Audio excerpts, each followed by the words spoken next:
I ended up with pneumonia in boot camp, Okay. and almost died. Okay. Okay, I mean literally, almost died. Sick. Was in the hospital for 4 weeks. Get dropped out of my platoon. Okay, Right. and get picked up by another platoon. I'm in this new platoon. I done almost died. Right, I'm in bad shape and everything. And Jimmy, I graduated boot camp with a stripe. He tells me about it, and he says, I think you would be a great embassy Marine. Now, I have no idea what that is, but here's the catcher. The Marine security guard training is in Washington, D.C. Okay. My man, who is the pimp, is on the run from jail. Okay. My bright idea, I hear that if you go to the school and fail, they're not going to pay the money to send you back to California. You'll get some cushiony kind of duty in that area and stay there, right? So I'm going to go to D.C. to school, purposely fail, Right. and stay in the area close to home. That's my idea. I get to D.C., he gets busted, ends up in jail, and I'm once again like, right? And decide that, you know what, I might as well go with this. I was at a club one night and got into a fracas with this guy, and he shot at me, and the first bullet just winged here, and the second bullet in my leg hit and come back out above. And once again, here I am on this volcano. And So do you choose after you've gotten shot to get clean, or do you just keep man, going? No, Right. I keep going, man. That wasn't even a thought. So at where that time. so where was the point where enough was enough? We had got so bad, right? And he worked for Chrysler, and he had been to rehab like, I don't know, 4 or 5 times. And every time we got jammed up, he would go away to rehab. He would and leave me with leave me. And I'm in bad shape. I can't take no more. And he says to me, he says, listen, we owe these people money. And he says, listen, I'm going away because they're coming looking. And you need to do the same. You need to go away, right? And I'm like, what a great idea. I'm going to get to go to Florida too, right? And everything. Where did you go? I go to my supervisor. They had no idea even with my attendance, they had no idea that I was using. He didn't know what to do with me. Once again, the gift of desperation. Help don't look like help, because it truly was. It saved my life. Dancing on a Volcano, episode 7 with Oumar Parker. How are you, my brother? Oh man, I'm ecstatic, excited to be here, man. It's awesome. I'm so glad you came out. Yes, sir. It is truly honor and a privilege to be here, man. I'm ecstatic. My wife told me before I left. I got to say this right quick. So my wife said I was built for this. Okay. I have no idea what she meant. Well, it means so here's the thing, right? When you and I, so there's an interesting thing that happens in our circles, right? And sometimes I get attracted to people's story, and sometimes I get attracted to people's energy. Okay. You're an energy cat. Okay. Okay. Like when I don't know at a real deep enough level about your history or your background, aside from that we have some similarities. Okay. Okay. But I'm fond of you. Right? Likewise. Without even having any of those, that background story. Yeah. Which is kind of the reason why when we had that conversation and I invited you on the show, I was like, well, here's a good opportunity to explore somebody that I don't know yet on a deep enough level, but I love and care about. Right. Right. So now we get an opportunity to unpeel some things about, history and background and, just kind of like, basically paddle into the wave and see where it goes. Okay. All right. Right. So I'm down. So I think your wife was right. I think, wow. your energy is right. Well, that's what she said to Yeah, me, man. your And energy is right. it kind of, I'm like, okay, Muslim, So, yeah, okay. Anyway, yeah. Right. I'm glad to be here. Well, thank you. I'm glad I'm honored and privileged you come out to share your story with us. And like I said, you know what I mean? Like we really can't mess this up. Right. You know what I mean? Like Absolutely. There's a beautiful thing about it. So now, we met in a church basement. Right. Right. Mm-hmm. So, and you've been clean a long time. I have. How long have you been clean? 37 years. Okay. Thanks for the hope, my brother. 37 years, man. Right. And sometimes I just can't believe it myself. Well, it's guys like you that show me that it's possible, which is one of the reasons why I kept staying in the first place. Okay. Thank you. Yeah. Thank you. So now, where are you from originally? You from Philly? Or? No. I'm from Wilmington. You're a Wilmington guy. Wilmington, Delaware. One of the few. There aren't a lot of Delawareans. Did you realize that? I've kind of noticed that. There aren't. A lot of transplants. A lot of transplants. Philly and Chester. New York. And New York and Maryland. And, right? Like all over. You know what I mean? So I'm an original Delawarean. Excuse me. Okay. Yep. So now born and raised? Born and raised. Okay. South side of Wilmington, South Bridge. Okay. It was called. And man, I was in the projects. Okay. South Bridge. Raised by a single mom. Okay. Okay. And, we were very poor and stuff and everything. And, those times were different. They were different, So I was raised in the south side of Wilmington, and early on, some things, because let me say this also. I've been thinking about this concept, dancing on the volcano. Okay. Right? Cool. I've been thinking about this, man, and at first I thought, I said, it sounds like a oxymoron a little-ish. Right. He said, yes, right? It does. Because it's hot. Mm-hmm. It's hot up there. Mm-hmm. It's heated. Right. Right. Right. And it can be like a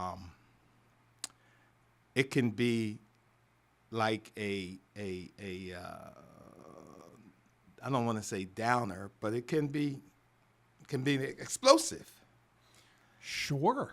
On top of that, right? Absolutely. But yet, dancing is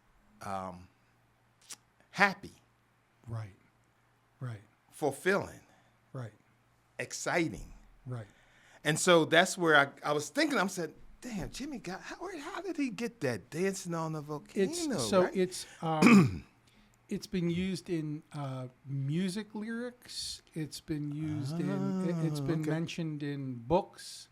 Like the concept, I'm not an originator of the concept specifically. Mm-hmm. You know what I mean? Like, to me, so let's tie it into when I first got to recovery. People talked about the gift of desperation. Right. Right. And my first thought was, how the fuck is desperation a gift, right? Like, how could that possibly be, right? You know what I mean? Like, and my therapist at the VA, he passed in 21. Okay. And he had 32 years when I first started seeing him. Okay. And I remember, saying to him, he started seeing me before I got to recovery.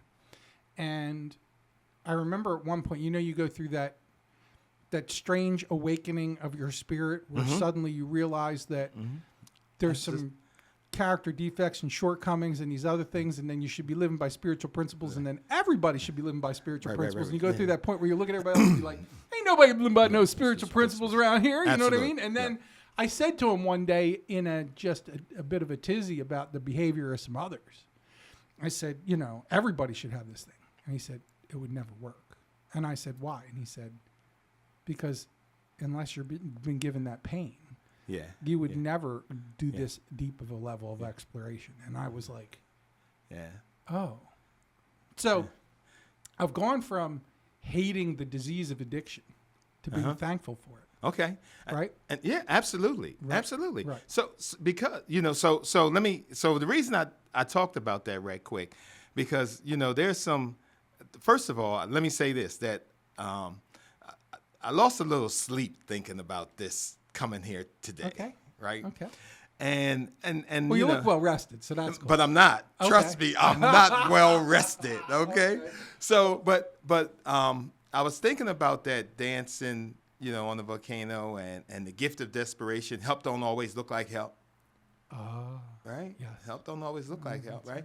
And so I was thinking about some things, and when I kind of knew that you were going to ask me about my childhood, right? Okay. And it took me back to being raised in South Wilmington. Okay. And Jimmy, something come up because I'm not one of those addicts that come from, I never intravenously used. Right. I've never been to jail for more than 24 hours. Okay. Okay. I never ate out of trash cans. I was never Right. home. So it was rough for me when I first got here. Okay. Me Now- too. Just okay. Clearly. Right. Me too. Okay. And also, let me also say this just for a little clarity. Now, this is 37 years ago in Wilmington. Now, there weren't a lot of 12-step meetings. Okay. Right. And there weren't a lot of faces of color. Okay. Okay. Okay. Right. So, so getting here that early on and, having to go through some things Right. and finding my way and uncovering some of that stuff, Right. even as long as I've been here, I realized that there's still stuff that hasn't been uncovered. To say that, so in thinking about coming here today, because I was this kid who was really, this real nice kid, didn't Right. get into trouble, so I say. Right. Okay. Mm-hmm. But something came up last night, and in my I've done a few inventories. Okay. This has never come up. Okay. I don't know where it has never, Jimmy. Bubbled up from the deep. Subconscious. It bubbled up. Yeah. Okay. Okay. And I'm gonna share this. Let's go. There's a volcano right there. Let's do this. I grew up in South Wilmington, and during this time there were gangs. Okay. South Wilmington, the whole of Wilmington was broken up into areas. South Okay. Side, Okay. Eden Park. Okay. Further down was Oumar and Rose Hill. Okay. There was, it was broken up in there, and there were gangs Right. in these areas. But these gangs, we fought with like belts and stuff and belt buckles It and was all. before guns, before gunplay right? became really Okay. super popular. And Gentlemen's fight. gentlemen, sorta. right? And Yeah, and and a lot of times, switchblade or some shit like that. But and a lot of times we were okay next week. yeah, right. right? And Eden Park, which was really wasn't that far away, but they were an enemy of ours. Right. Okay. And I couldn't have been no more than 10 or 12, right? And we got into a fight with Eden Park. Okay. Okay. And this boy got beaten up really bad. Almost to death. Right? And we all got hauled in by the detectives. It was that bad at 10 or 12, right?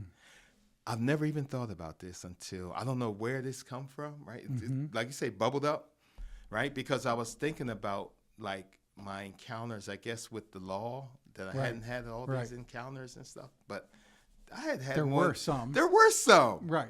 10 or 12 years old. Right. right? Right. And we all got hurled up in and everything. Now, I wasn't necessarily this kid because I can't fight, Jimmy. Right. Yeah, I'm not a fighter either. Okay, I'm not a fighter, Yeah, right? right. But I was always there.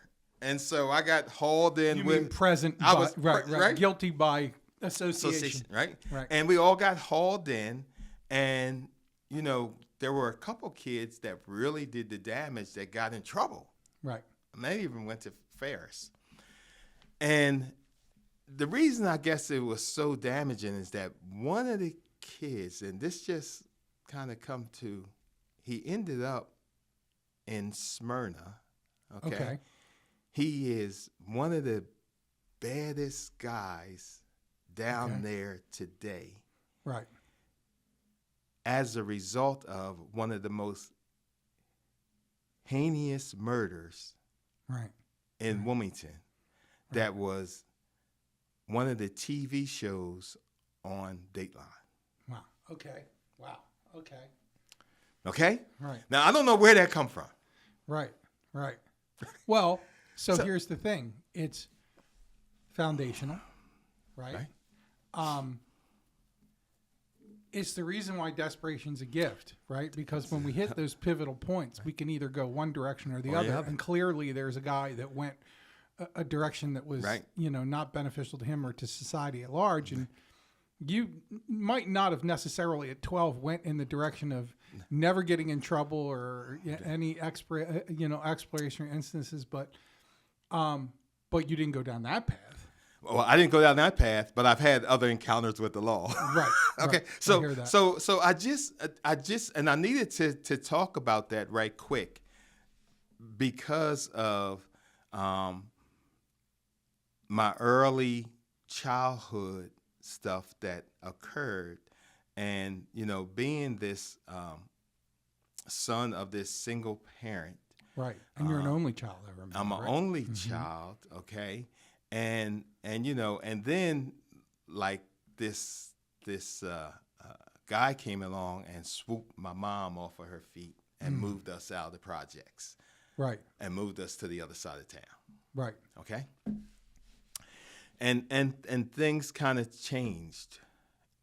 Some things changed for me at that point. Say more. Things changed. So at that time, I was, I'm gonna say probably 13, 14. Okay. He was a character, I'm gonna say. Okay. Well, he dealt dope and stuff and everything, right?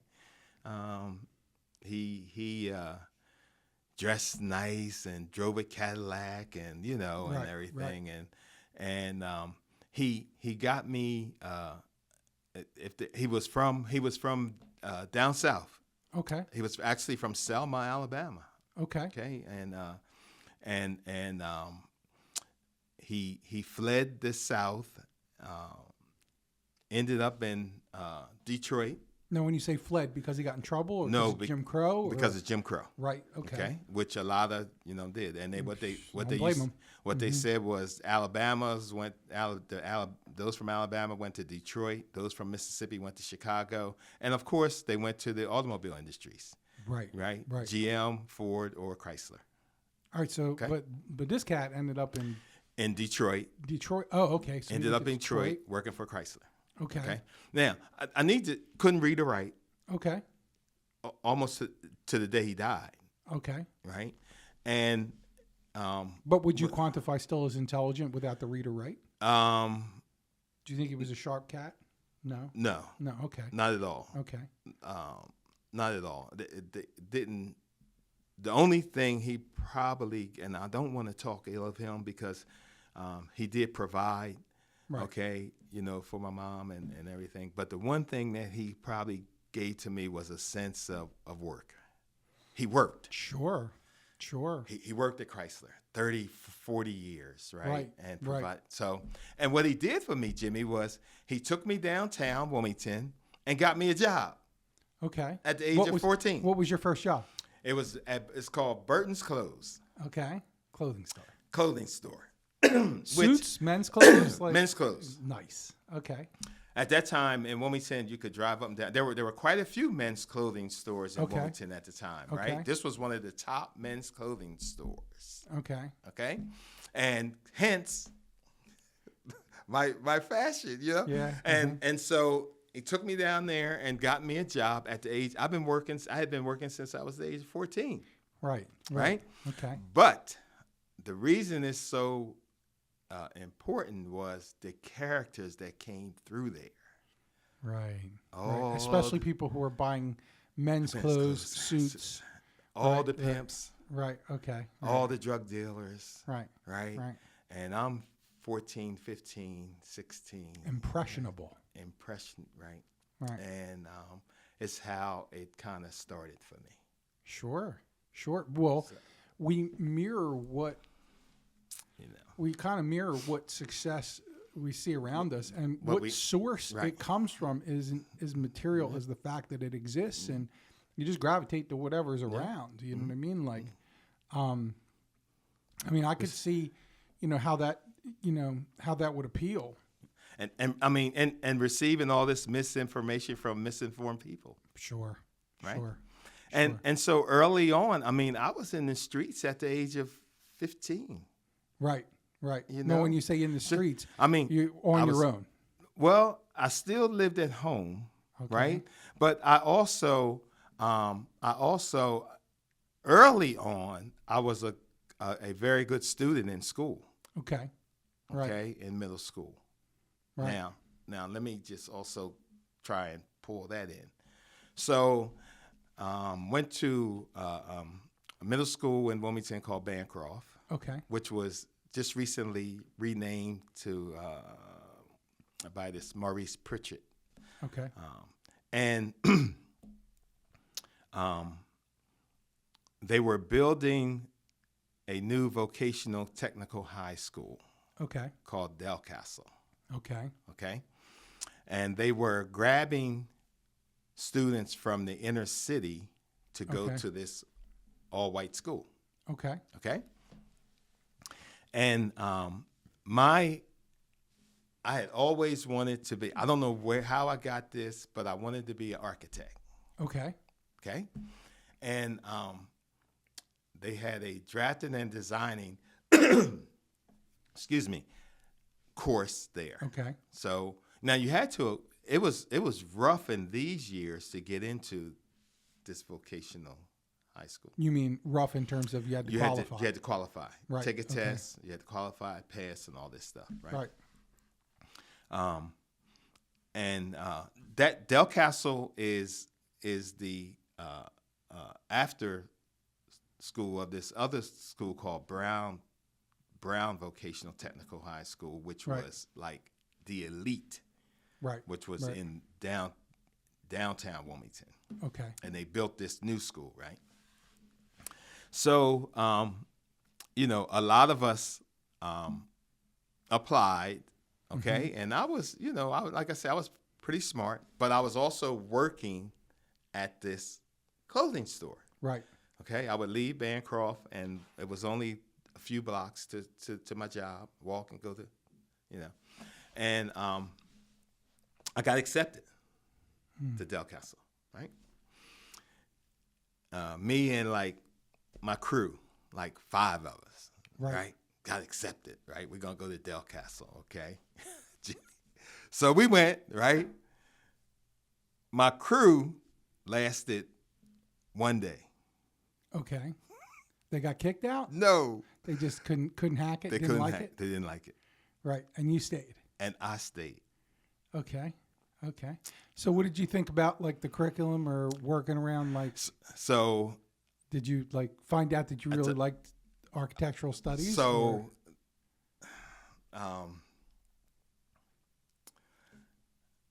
I got high.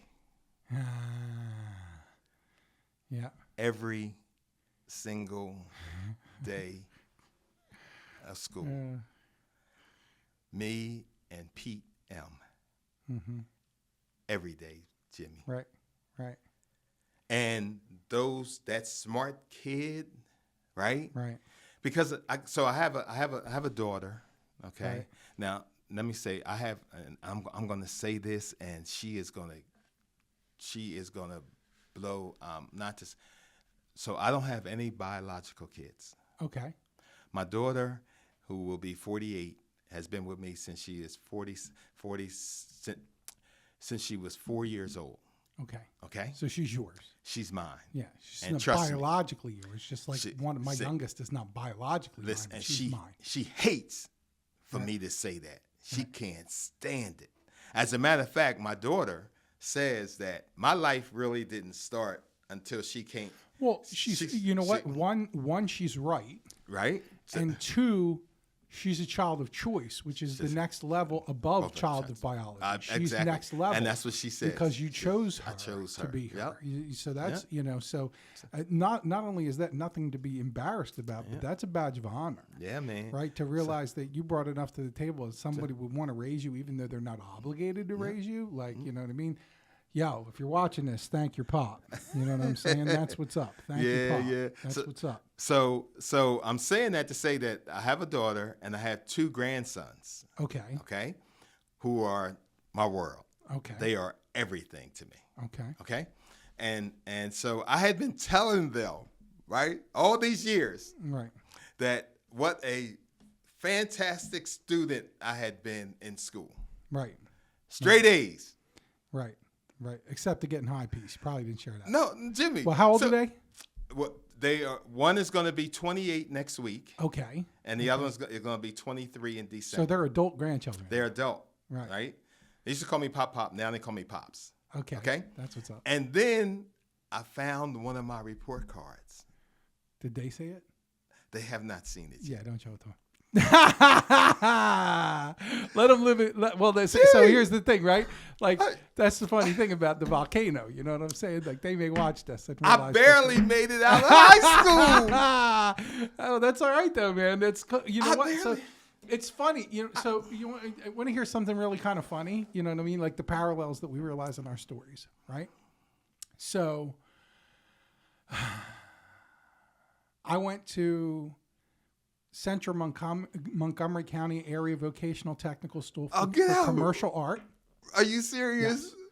Yes. And I got high with the peeps that I met there for the first time. I drank and that type of thing. But I remember, a couple of my boys because the funny thing was it was an amalgam of different high schools that sent their people there. So there was cats from a couple other high schools that I didn't really know. But when we sandwiched together, it was like, all of a sudden I had like new boys that I didn't have before. And one day they were like, yo, let's go. I think I was like, I might have been a sophomore. I was like really like kind of anti getting on. And they were like, come on, man. Like, we're going to go to Valley Forge Park and barbecue. So come pick me up in this little beater station wagon. You know what I mean? And they were rolling joints in the front seat when I got in. And I got in with all this barbecue shit that I got from my dad. You know what I'm saying? Come on, let's go. And the next thing you know, we're high. And I'm like, wait, wait a minute. What? You know what I mean? But it was like, I think some of it was disconnecting from the dogma associated with the regular school I was in. Okay. Because the regular high school, I had difficulty with my peers. And in the regular school, they already had an image of who I was. And then when I got to tech school, it was like all these different people. It was kind of a different environment. There were some people that transplanted, but the funny thing was I was told when I went to tech school, most of those kids don't go to college. So my art teacher in high school told me, listen, you're basically told me you're never going to amount to anything. You know what I'm saying? Like it was not a nice way he kind of put it. Yeah. But I went to tech school and then I was selected to go to University of the Arts. You know what I mean? So I actually bypassed that. And, even though, but bottom line was it was the first place that I learned that I could escape by creating a new who I was. Right. But the new who I was kind of like what you're talking about. Like, the image of what was cool and what was acceptable and what was hip and what worked. And I got a new place where people didn't really know me and I could reinvent myself. Yeah, man. I know because don't forget, I'm working at this clothing store Right. during Right. high school. So I'm dressed, right? Sure. I'm dressed, and then I'm meeting these characters, right? Right. And somebody says, at Now, one point, did you just fly for for tech school? Like, yeah, I right. dress fly. Right. I mean, fly, right? And, and somebody, one of those characters said one day, man, you can make some money out there. Right. And so it begins. Right. Right. And so it begins, right? So did you transplant that back into your work environment and start maybe like flipping at work, or like how did that really, or did you just at school? Oh, so it's the other way around. Yeah, so it was like you could flip at school. School. Right. Okay. Right? Flip at school, man. And so, so I some of that stuff comes up to me, and I think about those things because, I still had this notion of this good guy. Right. That I had this bright ideal of living this street life, right? But yet, this brainiac guy with this street life of trying to live almost, I don't know. I don't even know how to life, like almost, a dual life right. almost, right? Mm-hmm. Because I had aspirations to go into MIT. Right. That was my dream. I wanted to go to Massachusetts Institute of Technology. And during those days, I could possibly do that if I could keep my grades straight. Yeah. But I didn't have grades. You got high. Because I got high. Right. Pete had a car. Right. And we could go sneak out every day. Right. Right. Right. Sneak out every day. And Jimmy, it was, well, it starts off innocent. It starts off so innocent, right? And it just spiraled, it just spiraled. And the reason I wanted to mention about my little encounter with the law, because there had been another more, I'm going to say serious encounter. Right. And it was, once again, I had been drug in by these detectives. Right. Surrounding some sort of murder. Right. Mm-hmm. That they thought I was possibly involved in. Right. Right. And, I think back to these things and I'm like, Oumar, you're always, when you tell your story, you're always telling your story as if you was this goody two-shoe guy, but you've had some kind of brushes there that could have been, really, really, disastrous, right? Right. And, and I believe to this day, I better not do that. I better leave that alone. Okay? Well, so maybe we'll end up back at it. Maybe we'll end up back at it. So anyway, along this way, and I'm getting to this on this volcano. Mm-hmm. Okay.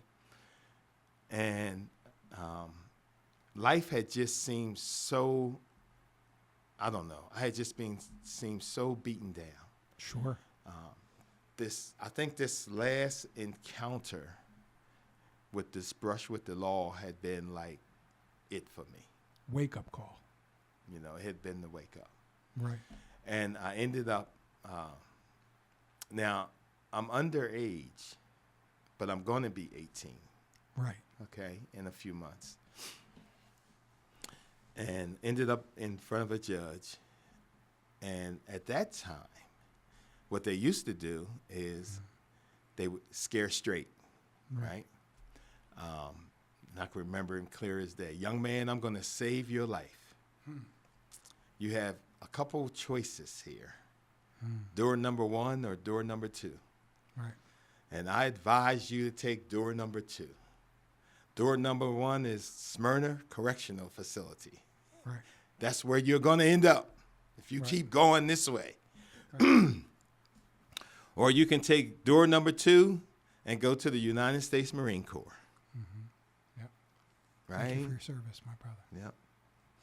And so I ended up in the Marine Corps. And Jimmy, I gotta say this, man. There's always been this power looking out for me. And you don't necessarily realize that. Of course you don't, right? Because you do it, right? Again and again and again. But I've had so many like these scrapes, that one at 10 or 12, I could have easily had went the wrong way and been one of the guys really throwing the punches and ended up in Ferris that time.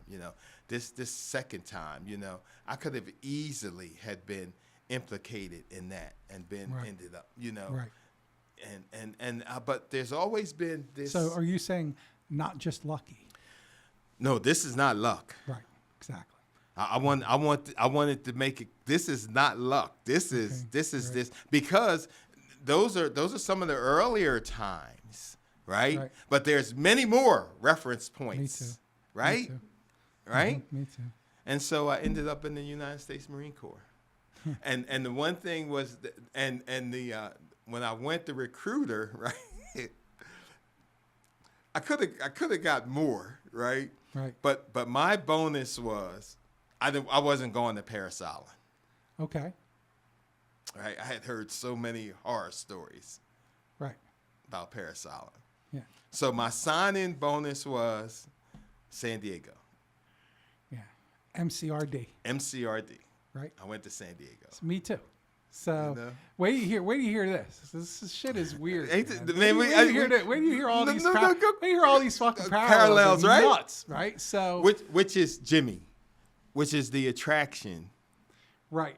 I didn't even know though. That's the strange thing. I didn't know the details. Neither one of us knew. Right. So I graduated high school at 18. I went to University of the Arts. I graduated high school at 17. Went to UA at 17. Immediately started partying like an animal. Lasted a year and dropped out. Didn't even get my transcript. Start selling gemstones on South Street. Then high-end audio equipment at Bryn Mawr Stereo in 19th and Chestnut. Mm-hmm. Then, basically end up running from this loan shark that lent me money so that I could keep my apartment. And end up living in my parents' basement again. So I'm selling cars for Conacelli and Conshohocken. And they keep giving me demos, and I keep getting high and crashing them. So they keep giving me a different demo that's not as good. Okay. Right? And so I crash a Trans Am, getting on 76 on my way to the city to party with my boys, and I land up on this embankment. I take my bag of weed and I sprinkle it all over into the weeds in the dark before the cops show up, right? And so I don't even. So I get away with it, and then I just started seeing that it was just a matter of time until I was going to get busted, and that was going to be it. So I'm like, so we went to the first Gulf War, and nobody walked in the car dealership for damn near a month because everybody was afraid we were going to war. Mm-hmm. And I wasn't making no money. So I went down to recruiting station in Norristown and walked in. And they had Army, Navy, Air Force, Marines. And I didn't know anything about any of them except that my grandfather was an Army vet. And he said, those Navy guys, he came back from Italy after World War II. And he said, those guys got 3 square meals and a hot rack to sleep in. So I walked into the Navy office and started talking to the guy. So I enlisted and came back. So here I am. I'm on that... I'm in MEPS. I'm waiting to process. And I know that I got like 30 days to get clean. So it's just before that. And I'm down the city, and I'm right in front of the MEPS station in Philadelphia on Broad Street, driving a new car, right? Throwing a joint on my knees while I'm driving with the stick shift with my elbow. And I'm half high, and I ran into somebody right in front of me, in front of the depot. That I'm about to process in 30 days. Oh, my God. And I take the bag of weed and I roll it up real quick and I open up my door just enough so I can get my hand out. And I go like this and I throw it under the car. And then I close the door and I pull up off to the side, right, or whatever. And then we get out and we start exchange paperwork or whatever. They would have busted me right there. I wouldn't have went to service. Man, I was literally in front of the place. Unbelievable. But believable. I went to San Diego and MCRD was right next to us. Right next to it. And they were rebuilding their chow hall. Okay. So I got to find out why I was glad I didn't go to Marine Corps. Right? Because they would pull in with these cattle trucks. Yeah. At 5:30 in the morning, it was still dark. You could hear them all coming in, and you'd hear these guys. And first day, I'm still in my sweatpants with long hair. I haven't even gone to the barber yet. Wow. And I'm standing in line, and a bunch of these Marine Corps cats come in like this, and their DI is on them, right? Oh my God. And one of the guys like looked at me because I guess I looked for. I still had long hair and shit, and I kind of looked over at him like that. And his DI saw. He glanced at me. Gave him Big the big brother too, man, like this with a fly. Gave him the business. Bouncing his hat on the side of his ear, spitting in his head. Listen, I was like, whoa. Listen, that brim hurts, man. That thing hurts. I was like, yo, man, I'm glad I joined that thing hurts. I was like, I'm glad I joined the Navy, man. Y'all got it, man. bad, That thing hurts. And them airplanes, because it's right there at the airport. Right. I watch them take off every day. Every day. Right over Point Loma. So over and over again. So so the judge had said that, and I was at I was at my low. I mean, I was on it, and my mom, because at this point, I'm sniffing heroin. Right. Okay. I'm sniffing heroin, and I'm not coming home. But you didn't have a habit. You were just sniffing heroin. Just sniffing heroin and stuff and everything. And my mom is like, listen, you've got to do something. I just graduated, so let me back. So I had applied for MIT. Okay. Okay. No, that's what's up. I had applied. Most people would not even apply. I applied, right? All right. And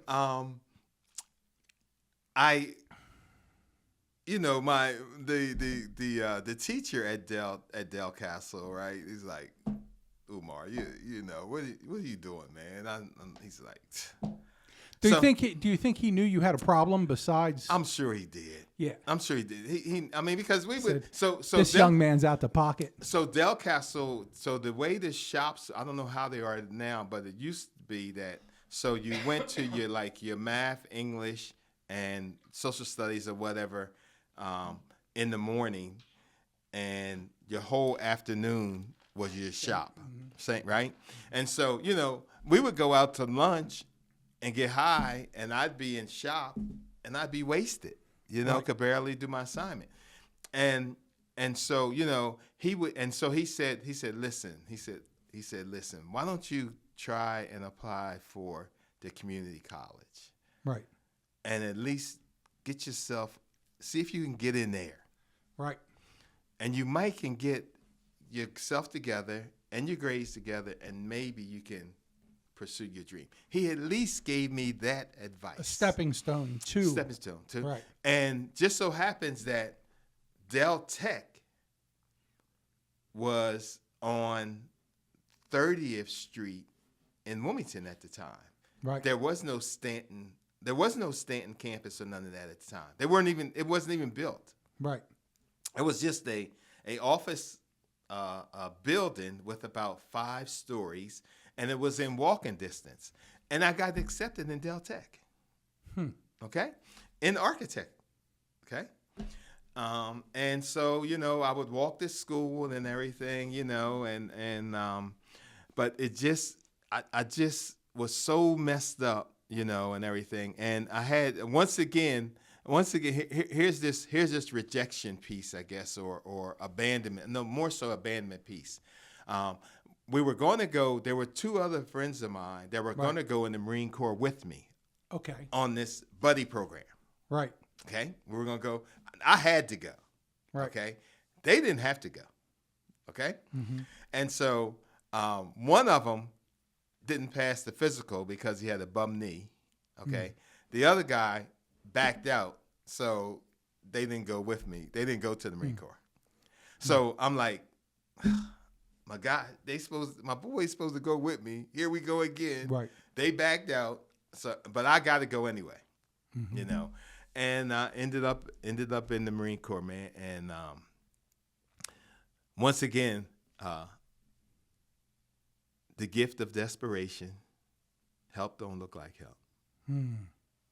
Because it truly was. it saved my life.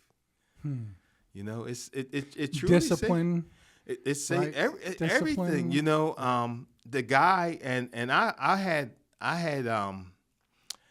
I won't say a pimp, but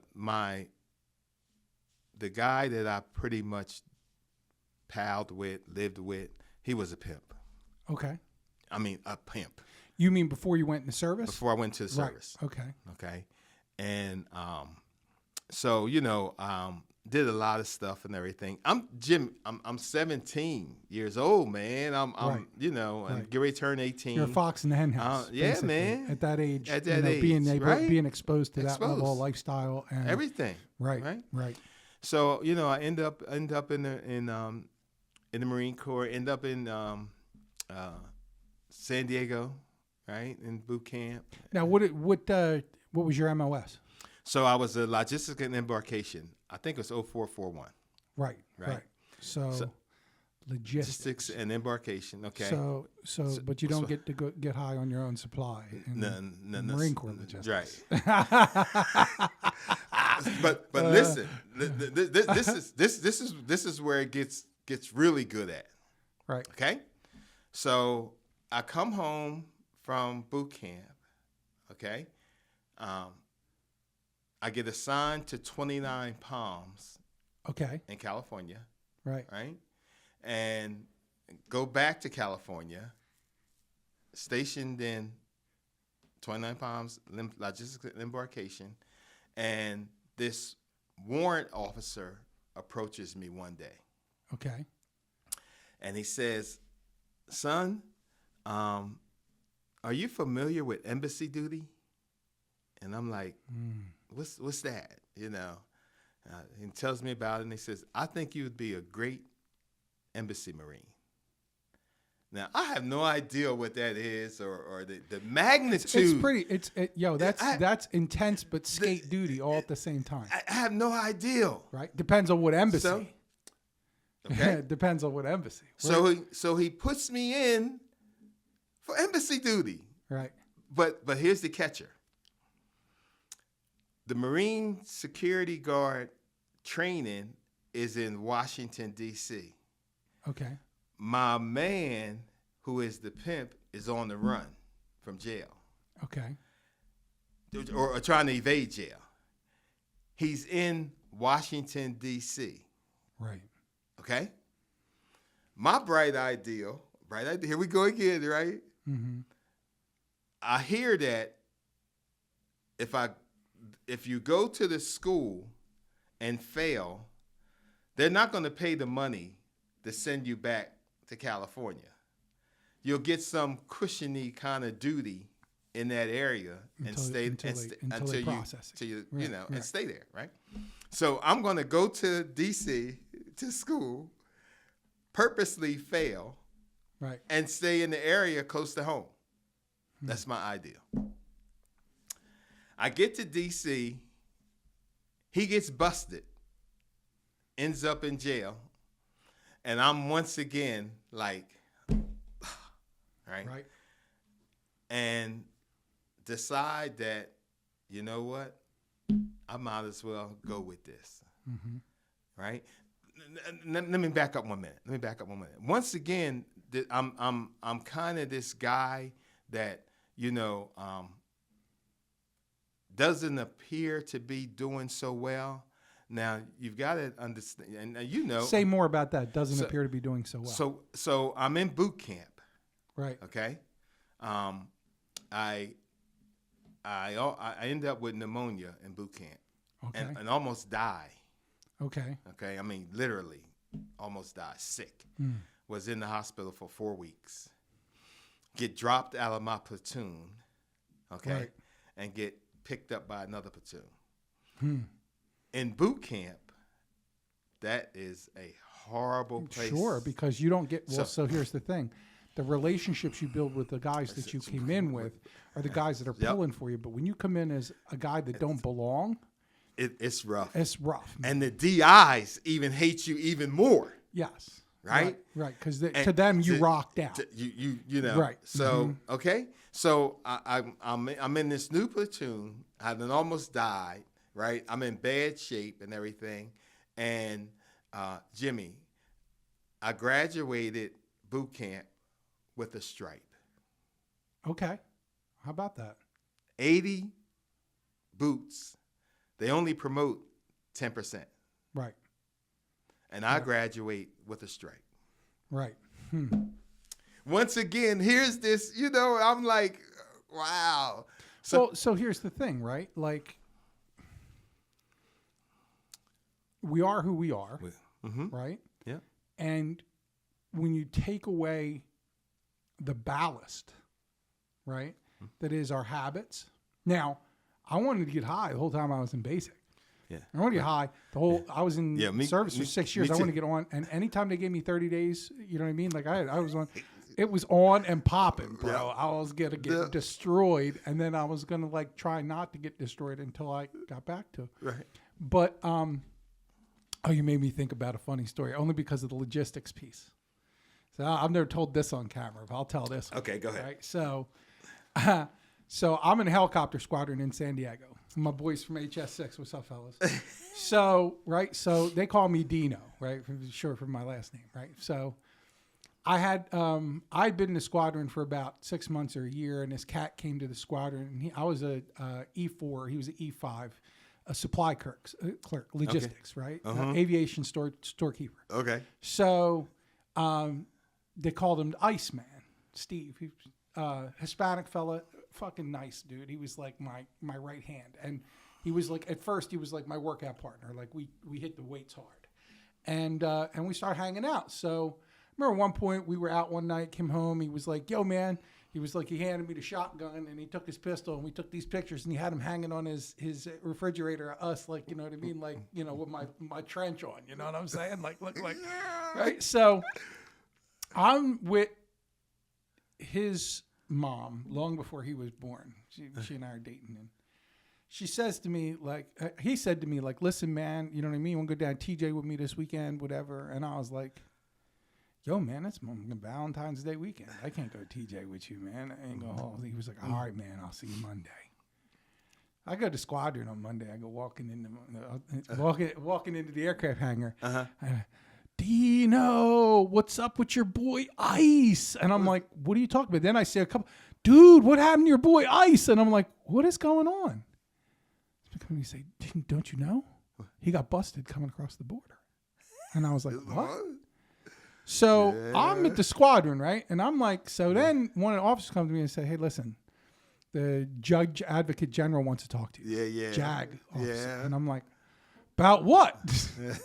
He get on the job and go on the phone with me. I was like, listen, it was like a week or two later. He was like, we want you to be a character witness for Steve. I'm not going to say his last name. I said, all right. So I go down, right? So the bench judge is an admiral. I got my little white Dixie cup on, man. E4, you know what I'm saying? I ain't even salty yet, bro. You know what I mean? Like, I ain't no fleet sailor. You know what I mean? Right. And he's like, he come in and he said, listen, you know what I mean? Like, so I come in and look, here, he brought 2 keys.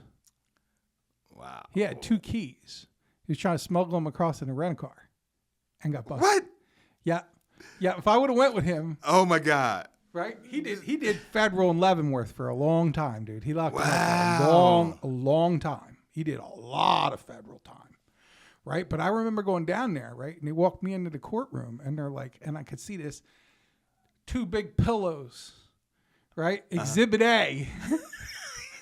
I'm like, damn. And then I'm like, if they raided his apartment, they see pictures of me and him with the shotgun and the pistol in the trenches. They figure I'm his number one. Man, you want to talk about luck. Because I would have got down there, been with him, and then been like, what am I going to do? I guess I'm going to have to come across the border with this guy. Wow. I watch out with them supply dudes, my bro. They got the supplies all right. I got some stories, man. I got some stories. Embassy duty. Yeah, I bet. Well, where did they send you? Were you embassy in the U.S. or where did they send you? No. So I ended up. I wanted to right quick. So you went to Tijuana. I went to Hollywood. All right. I went to Hollywood for my 96s. Okay. Okay. I'll go the other way, right? And get blasted that way. Okay, right. Go to the USO club up there. Right, all the girls and stuff. Only went to Hollywood once. Really? With what right lobe, lower pneumonia. I had pneumonia. Oh, okay. And my best friend and I went to the Viper Room. Okay. And we said, you know what I'm saying? Like, he was like, dude, you don't understand. This is the Viper Room. This is Johnny Depp's joint, right? Yeah. And dude, I was like pale. I was like, what? I was like 6 inches from death.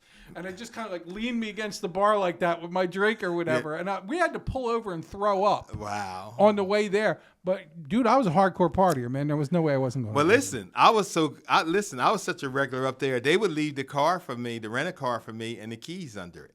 I'd come in Saturday morning and just sign for it because the bus got up there so late. But anyway, so. But now, were you commuting back and forth from Sandog still? Or? From 29 Palms. Oh, from 29 Palms. That's 29 right. Palms. Okay. Yeah, I'll catch right. the bus. Yeah. Right. So in embassy duty, I went on. I ended up in the top 10% of the class.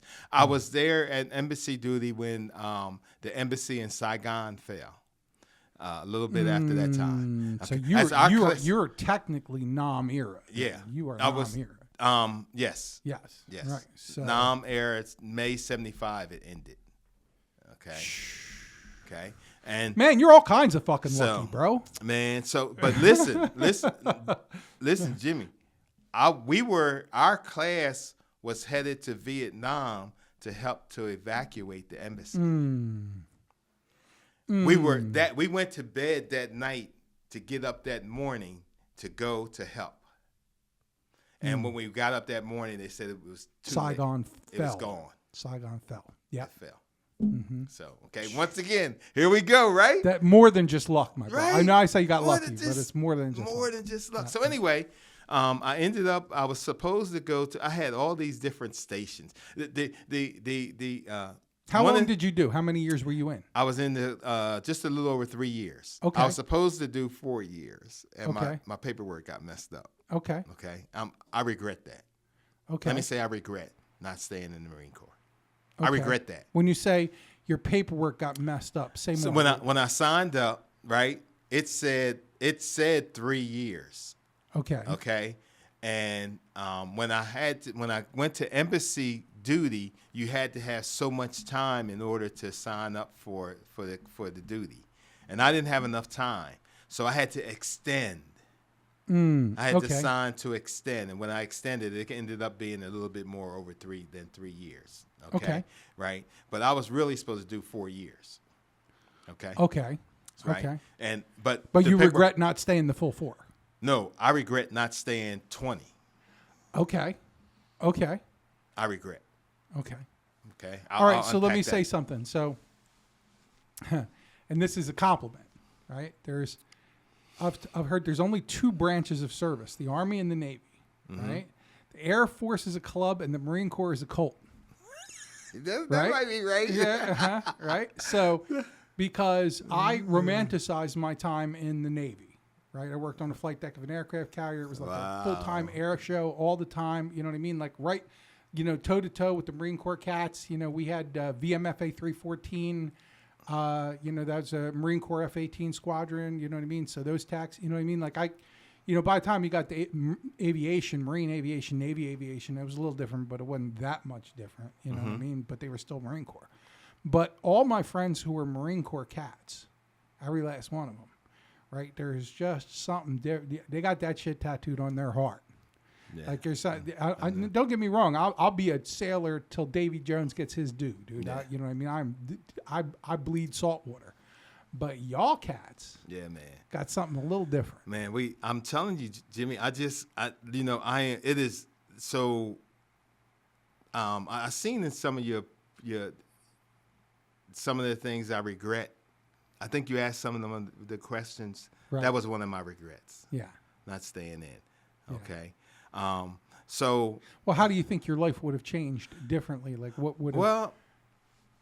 Like, what? I don't know. When you say you regret, right? You know well, what I mean? I guess. But what do you envision you missed because you didn't stay? Well, so there was only one possible scenario that was left for me after embassy duty, and it would have been an officer. Right. Or warrant. Or possibly warrant, but warrant. I didn't I wasn't going back to regular Marine Corps. Right. I was spoiled. Yeah, embassy duty was the shit. Okay. That's what I said at the beginning. That's pretty skate duty. You know what I mean? But my first station was Cyprus. This country called Cyprus. Okay. It's an island right in the Mediterranean, west of Beirut and Israel. Okay. Right. And Cyprus at the time was war torn. The Turkish and the Greeks had been fighting. As a matter of fact, the Turks had came and overran the island and gave it. That's not the same kind of embassy duty that we're talking. No, this was not a skate duty. Yeah. As a matter of fact, the ambassador to Cyprus, Ambassador Roger Davies, had been killed. Right. In Cyprus. Right. About a year before that. Wow. The embassy looked like a fortress. Sure. Because it has to be. Because it has to be. Because it was not skate but duty. But then again, you just watched Saigon get overrun. So just you know what I mean. So right. So and demonstrations, the oil embargo was going on, and it was not skate. So you're duty. Talking about what? 74. Right. 74, okay. 75, 76. Okay. Right. And so it was not skate duty, but Cyprus was still a beautiful place. Sure. It was still beautiful. I mean, So that was my first half. And usually when you get a duty like that, you usually get to choose the duty of your choice, right? What, you mean coming out of Cyprus? Coming out of Cyprus, right? Right. But I was I wreaked so much havoc. Okay. Yeah. Yeah. They were like, nah, you don't get hooked up. You don't get. Sorry. You're not getting the hookup. You're not getting the hookup. Right. I wanted to go to Africa. Right. I need to back up right quick because I was talking about the director of the school in DC. Right. He was from Newark, Delaware. Okay. And he decided he was going to take me under his wing, and he was going to see to it that I get right. He assigned me Moscow, Russia, was my first duty that he wanted to send me to.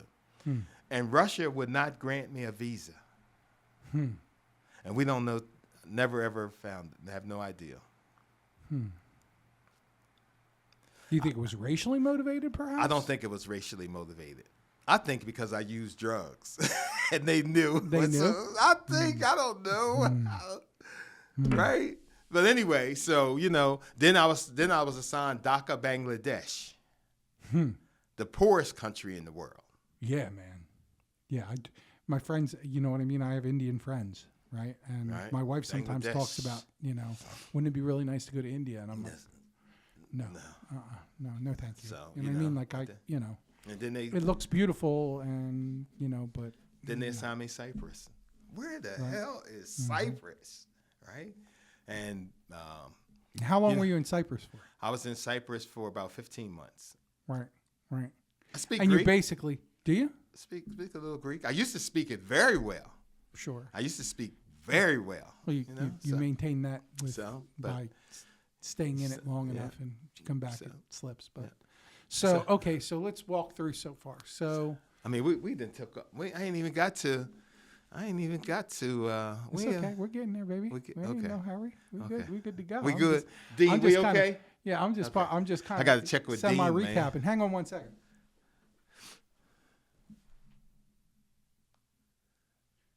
Yeah, we're a little over an hour. We're a little over an hour already? Yeah, 104. Y'all got as much time as you need. Just keep going. We're cool. Okay. All right. Cool. So, all right. So let's recap. So, Wilmington. Over to the north side of Wilmington. North side of Wilmington. Pimp-ish. Lifestyle. Mm-hmm. You know what I mean? Like stepdad sweeps mom off her feet. Yep. But, come from a never knew my background. Never knew my biological father. Biological. Okay. To this point. Right. Clearly an intellect, I think.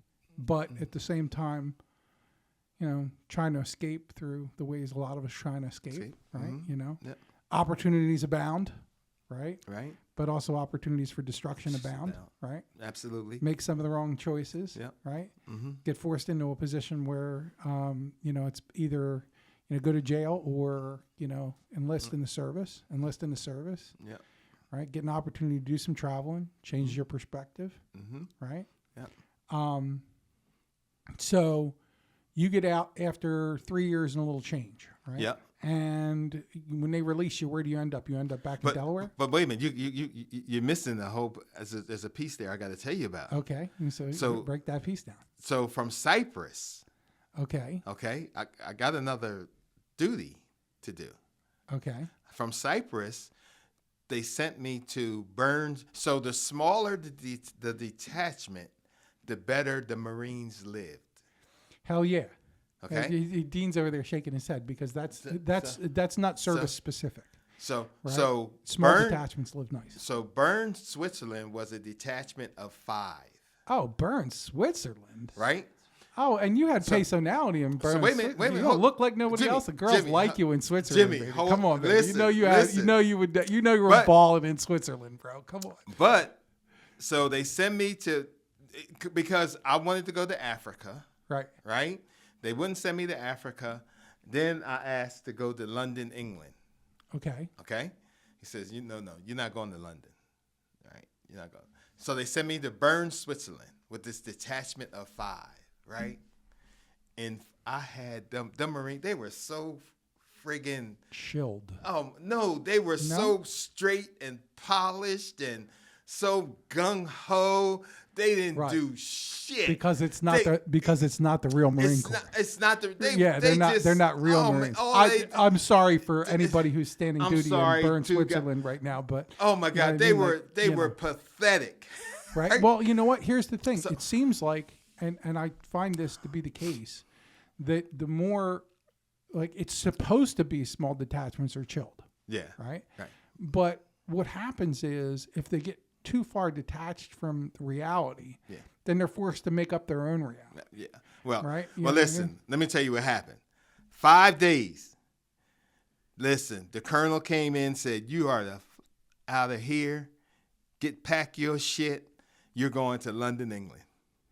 All right.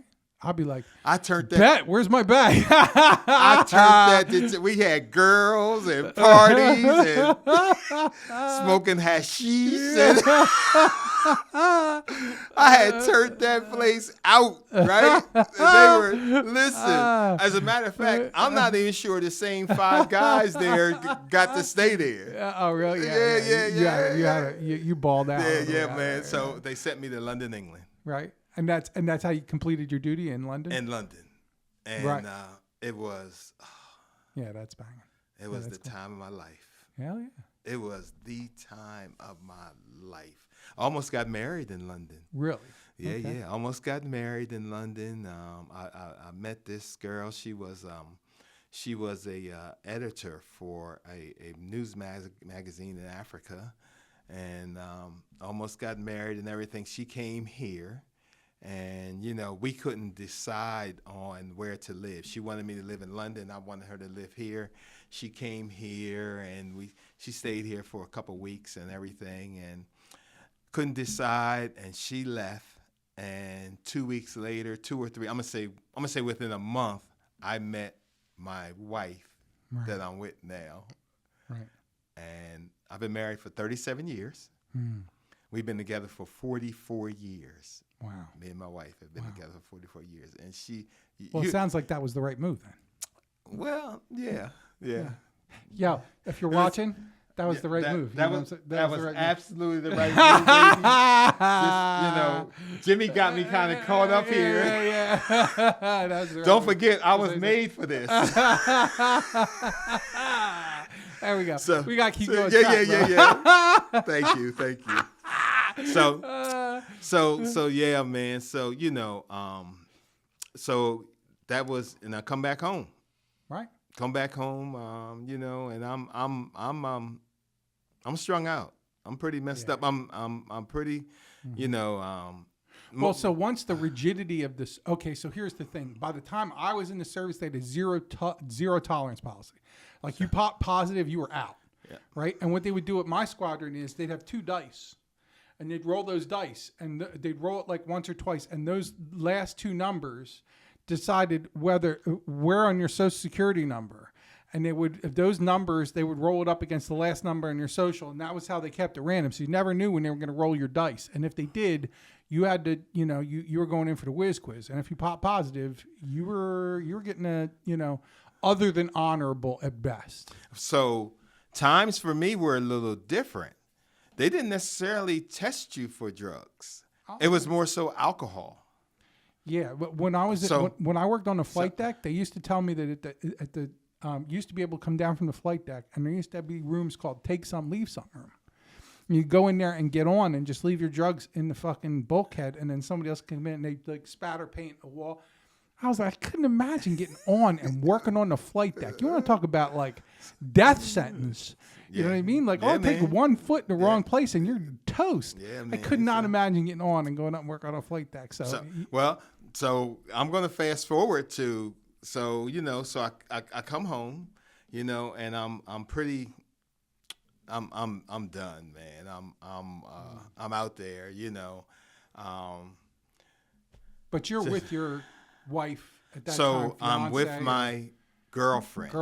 Right? Okay. My girlfriend. Does she suspect that you're out the pocket at this point, or? I'm sure she did. I'm sure she did. Right. I can't tell her story. She has to tell her story. Okay. All right. Fair enough. And so, she is she knows. one of us? She has to tell her story. Okay. Right. Okay. Fair enough. Okay. So, I met her, and I was working for a bread company. Okay. Like Stroman bread or Wonder. Wonder. Okay. But let me back up because I was working for Wonder Bread because I had a choice, GM, General Motors or Wonder Bread, and I chose Wonder Bread. Okay. Okay. And why Wonder Bread? Because my whole entire family worked for the automobile industry. Right. And they worked hard. Right. They you just, were like, they just bread's got to be a better gig. Got to be a better gig than that shit. They worked hard. Okay. And I have to maybe unpack some of the stuff about my step family. Okay. This is my stepfather and his family. Right. And so I chose Wonder Bread. Okay. Did fairly well, but don't forget now, I'm an addict. Right. All right. Screwing up. Right. And stole some money, right? Okay. And I became a what they call they created this position for me. Here we go again, Jimmy. Right. Here we go again. Right. Opportunities abound. Right. Opportunities abound. That created this position, supervisor's position as a merchandiser. Right. Right. All I did was ride around to all the markets and the stores and try to get them to allow Wonder Bread in their store. Right. If it was a market, try to give me a better location on their shelves. Right. Give me a better location. Now, did you have the actual bread truck with you? No. No. This was in my car. Okay. In my brand new 1978 Grand Prix. All right. There you go. In 1978. Mm-hmm. Yeah, that's what's right. Up, uh-huh. Driving around, right? Getting. Now wait a minute. So 78. So was this when did the fuel crisis happen? Was that 76 or 78? Like when was it? When were the fuel lines? I remember them. I was little. So what you mean fuel lines? When the OPEC. That was in 76, 77 or so. Right. That was earlier. So this was right after that. After that. Okay. This was after that. Yep. So, so I'm riding around most of the day, and everything. Getting on. But I'm good at my job also. Sure. I'm I got a gift of gab, and I could get me a little bit more extra space on the shelf for my Wonder Bread and my stuff and everything, and messed around and stole some money. Mm-hmm. At the same time that the manager of the depot stole a whole lot more money. would have never got caught Hmm. if he hadn't have stole too. Yep. Yeah. Right? Right? So you got looped but- up in. But help don't always look like help. By the way, hold on one second. Dean, the theme for this one is help don't always look like help. All right, go ahead. That's gonna be the John. That's gonna be your John right there. Help don't always look like help. All right, so go ahead. So got fired. They took me across state lines to Pennsylvania, gave me a lie detector test, and they ended up firing me and everything. So I got. But you can get locked up over it. I didn't get locked up. Okay. They didn't. They just asked me to resign, and So there was no record that came along with it. No record or nothing. Just a walk of shame. Just a walk of shame. Yeah. And I mean, I've got. When I look back, and I did. Ain't nobody this lucky, bro. Nobody this lucky, right? Mm-hmm. That's right. Jimmy, nobody's this lucky. Mm-hmm. So here I am. I got this new girlfriend. She her daughter was with her ex-husband that she needed to get home because he's just crazy down there. We go and get her daughter, and I got this 4-year-old daughter, and oh man, it's a mess. End up getting a job at this place, just a bunch of jobs. End up at Chrysler eventually. Right. End up at Chrysler. Now you're Chrysler, but you're Chrysler in Wilmington. Chrysler at that time was down in Newark. Okay. Chrysler used. Okay. And what part of Chrysler was it? Parts, or was it service, or was it? No. So Chrysler, where the University of the Carpenter Center is? Chrysler used to be across the street. And what facility was it? Manufacturing, or that was it logistics? That was the plant. Oh, really? So they were manufacturing. They actually built cars there. Really? Okay. I was not aware that there was a manufacturing company Chrysler in there was Delaware. Chrysler. Yep. What kind of cars were they building there? They were building the K cars then. Dodge Aries K car, baby. The K cars, right? With Iacola. Okay. Uh-huh. He ain't my friend. No. Okay. So, the great big old Amazon facility on Boxwood Road. Did you know that was the GM plant? I did not. That was the General Motors plant. Well, they bulldozed it and built that fresh Amazon plant. I don't think that was a conversion. I think that looks like a new building. So. But that was where General Motors was. That was GM. Yeah. Right, okay. So I had no idea there was a manufacturing arm of Detroit in Delaware. So the Chrysler plant was where they built tanks for the war. Well, let me ask you this question. So you wanted to avoid the automobile industry because the association that it was connected with your, I'm going to say adoptive family. No, I wanted to. Right, but you said there was an issue, or at least I sensed that, with the people that had influence in your life that were involved in that industry. My stepfamilies. Stepfamilies, right. No. I wanted to avoid the hard work. All right, cool. The assembly line work. Bet. I hear that. Okay, there we go. Yeah. That's no, not them. No. So in the state of Delaware, the highest paid jobs without a college degree were Chrysler, General Motors, and the refinery in Delaware City. Right. Without a college degree, they were they paid well. Right. Very good money. Okay. So if you wanted to. But where did you end up? I mean, were you on the manufacturing line? I was. Some of the worst. I got bounced around all the time. Got bounced around all the time. Now at this point, you're still using. I'm using. And you got to be at this point. It's got to be bad shape. I'm in bad shape. There's no longer.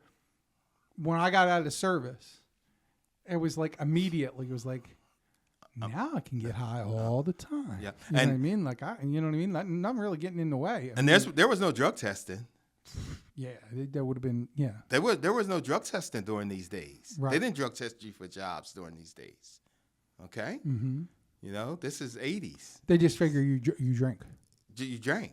Yeah. Yeah, right. you know? You know what I mean? And so, right. yeah. No, but before that, Now, at this point, you sniffing H steady or? no. I'm doing cocaine now. Right. Okay. Yeah, because it's really hard to maintain. It's hard to maintain that. Yeah, sniffing H, you ain't like working the line nowhere. No. Right. No. Okay. So okay. now, prior to that, I had got shot. Now right now we're in the early 80s. I'm thinking. We're in the early 80s. Right, We're in right. 80. We're This in is 79. This is technically before the crack epidemic This by is a couple before of the years. crack epidemic, Right. whereby you are cooking. Yeah, you're freebasing. You're freebasing. Right. Okay. Okay. Right. 79, Right. 80. Richard Pryor, actually. Yep. Right. Okay. Yep. Bet. And I am I'm working at this place. Well, you ain't bringing home no money, because if you're smoking coke. No, I'm not bringing home any money. We're having a rough time. I mean, Right, you know, because all your money's going to your dealer, basically. you know know, what I mean? At that point, I mean, you know, the only way you got leftovers is if you're flipping. Yeah. Other than that, no. you know what I mean? Like there's not right. Me and my wife joke about we were good for moving at 12 o'clock at night. Ah, yeah. I got experience with that. Yeah. Moving at 12 o'clock at night. Yeah. I got into this. I was at a club one night and got into a fracas with this guy, and he shot at me, and the first bullet just winged here. You know what? You're just lucky. I don't know. No. And the second bullet in my leg hit and come back out above. You know, the funny thing is you do just shy of 4 years in the Marine Corps and then come home and get shot in your hometown. And get shot in my hometown, right? Mm-hmm. So, and once again, here I am on this volcano, you know? Mm-hmm. Yeah. I'm on this volcano, man. And so do you choose after you've gotten shot to get clean, or do you just keep man, going? No, right, I keep going, man.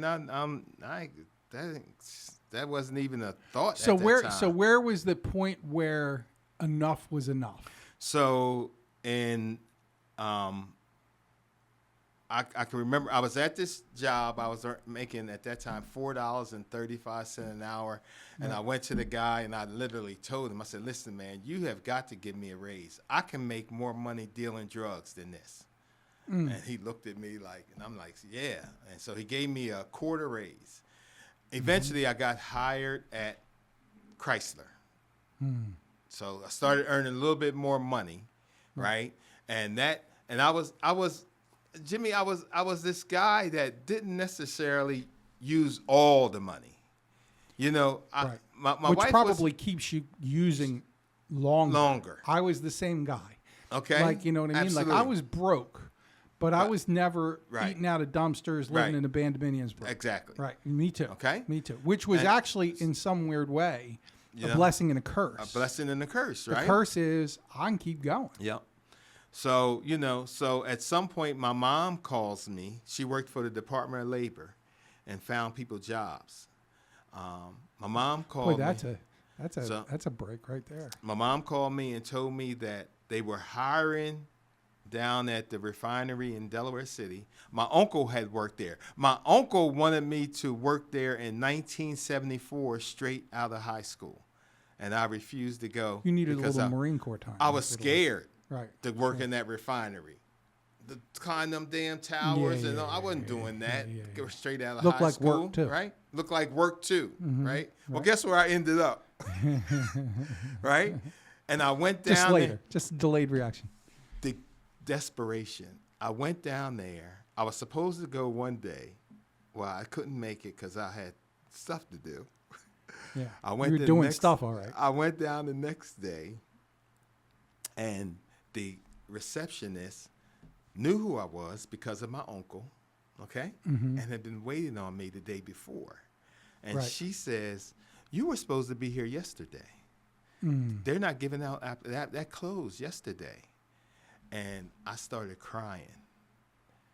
I said, I know her name. I said, "June." I said, "You have got to give me." She says, "I can't. I don't even have applications to give you. Right. I don't have applications to give you." blah, blah, and I'm crying. And so I'm getting ready to walk out the door, and she says, wait a minute. She says, wait a minute. We are hiring temporarily for the warehouse. And I said, give me that application. Because of that $4.35 an hour job that I had, right, I used to do their packing and receiving. Right. So I had experience. Right. I filled out the application, okay? And before I got home, they called me. Here we go again, man. Mm-hmm. It's nuts. Here we go again. Right? And I got hired as a temp. I got hired again as a temp, okay? And anyway, so, I'm using. Right. But I get hired, That was in October 1981. I got hired on permanently in March of 1982, okay? Right. And I'm freebasing, okay? Things are getting bad, but I'm making mad money now. I'm able to kind of you're hooking your dealer up with plenty of cash. Plenty of cash, but I'm able to Right. But I don't. But you're not living the lifestyle you would ordinarily live. No, because you're not bringing a lot of that money home. It's going to the dealers. So I would say that my part of my story is that that I would kind of look at myself and say that things were well because I drove a Mercedes. I came into recovery driving a Mercedes. Right.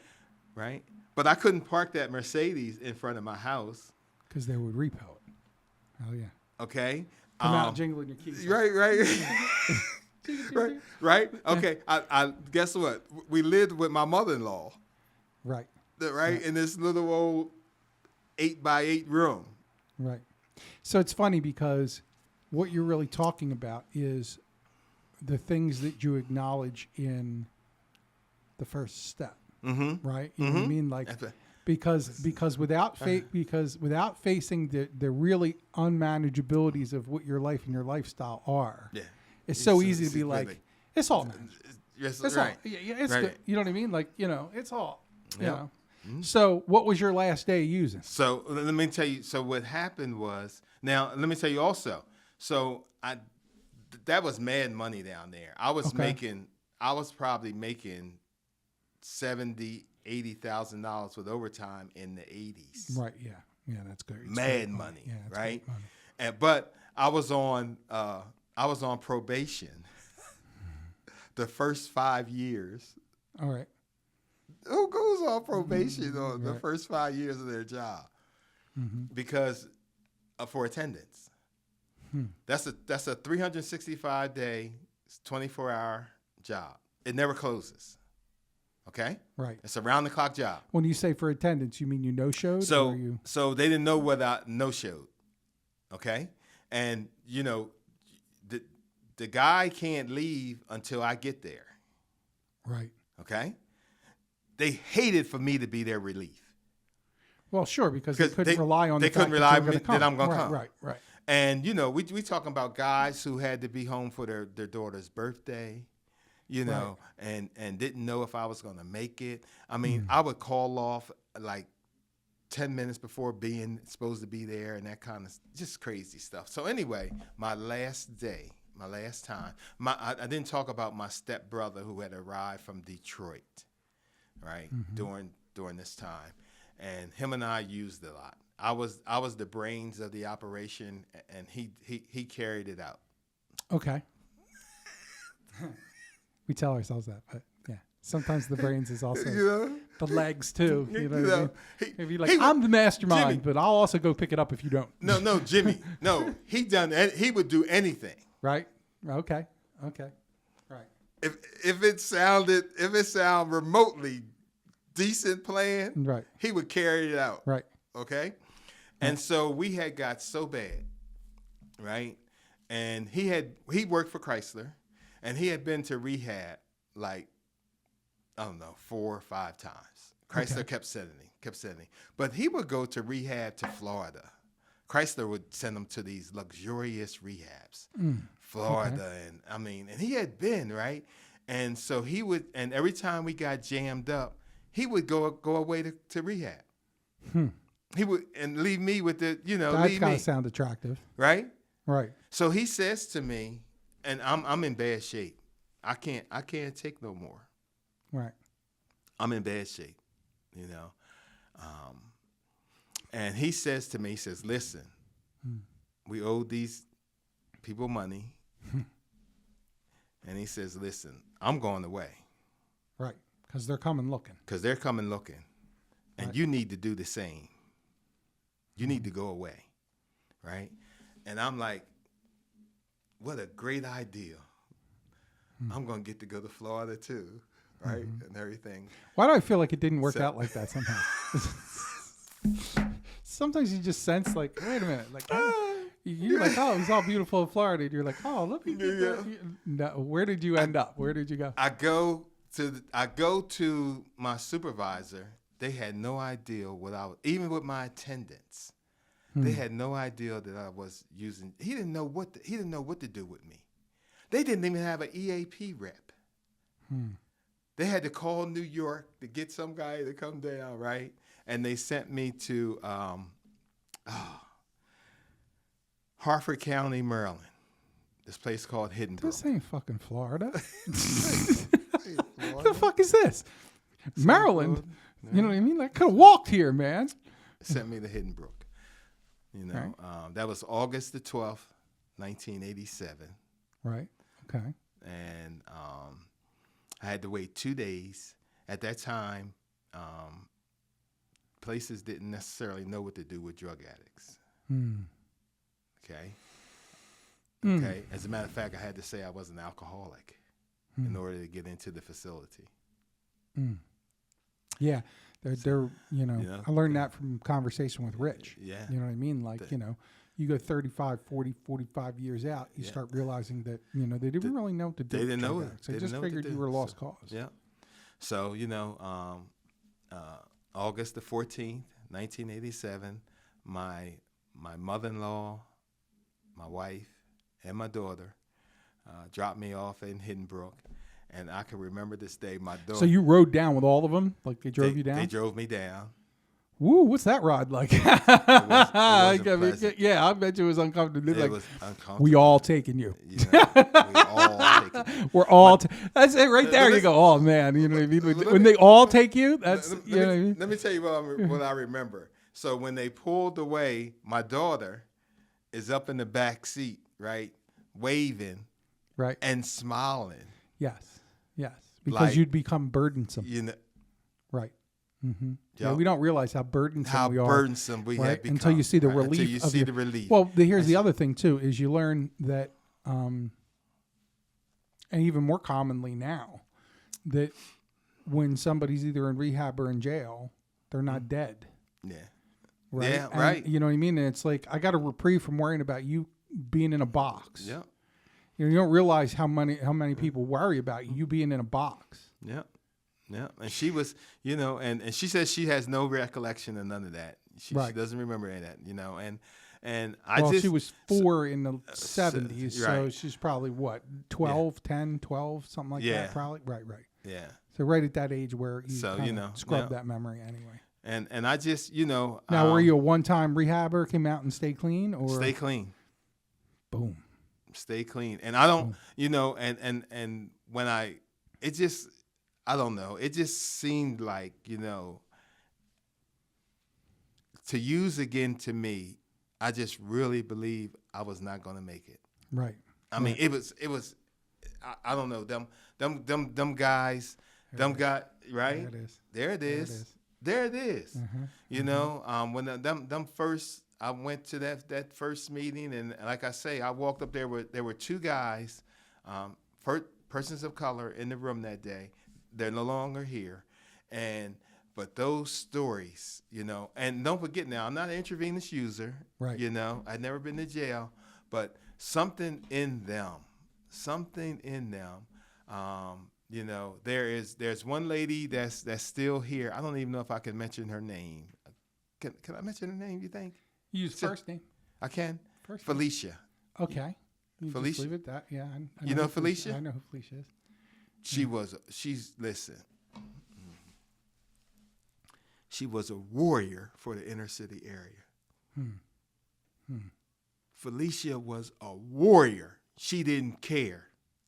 She would go down in the inner city, man.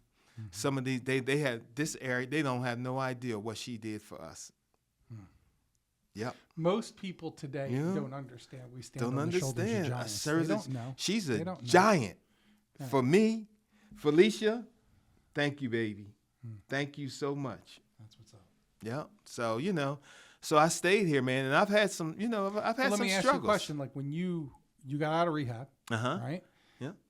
In those days, it was mostly liquid fellowship, right? No. You know what I mean? No. So you were straight to. There were 5 meetings. Okay, and There you were 5. and you got right in the middle of the herd. And on the way up 95, I ran into my drug dealer. I'm not making. Jimmy. I'm not making. Now, when you say run into, on 95, heading home, right? like getting closer to Wilmington. Now, wait, was this the drug dealer you owed money to? Yes. Okay. Did he recognize you? Yes. My car. It's my red Mercedes. What did he say? Did he pull you? Did he wave you down? Pull you over? He kind of waved me down. And yeah. What everything, kind of? How many large were you into him for? I was into him for quite a few. Yeah. Okay. Okay.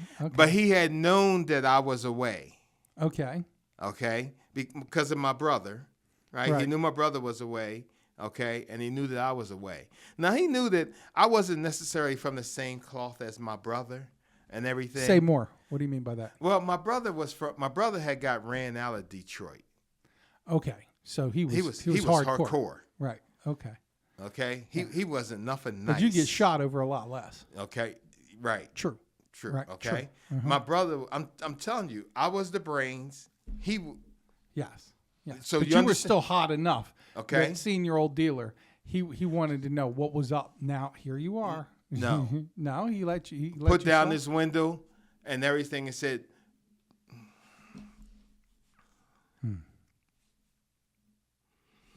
he said, don't worry about that. Me and you are good. All right. So. Yeah, man. Jimmy, that's what he said to me. So here's an interesting thing. For those in the lifestyle, for those who are actively using, you represent a strange hope for them too.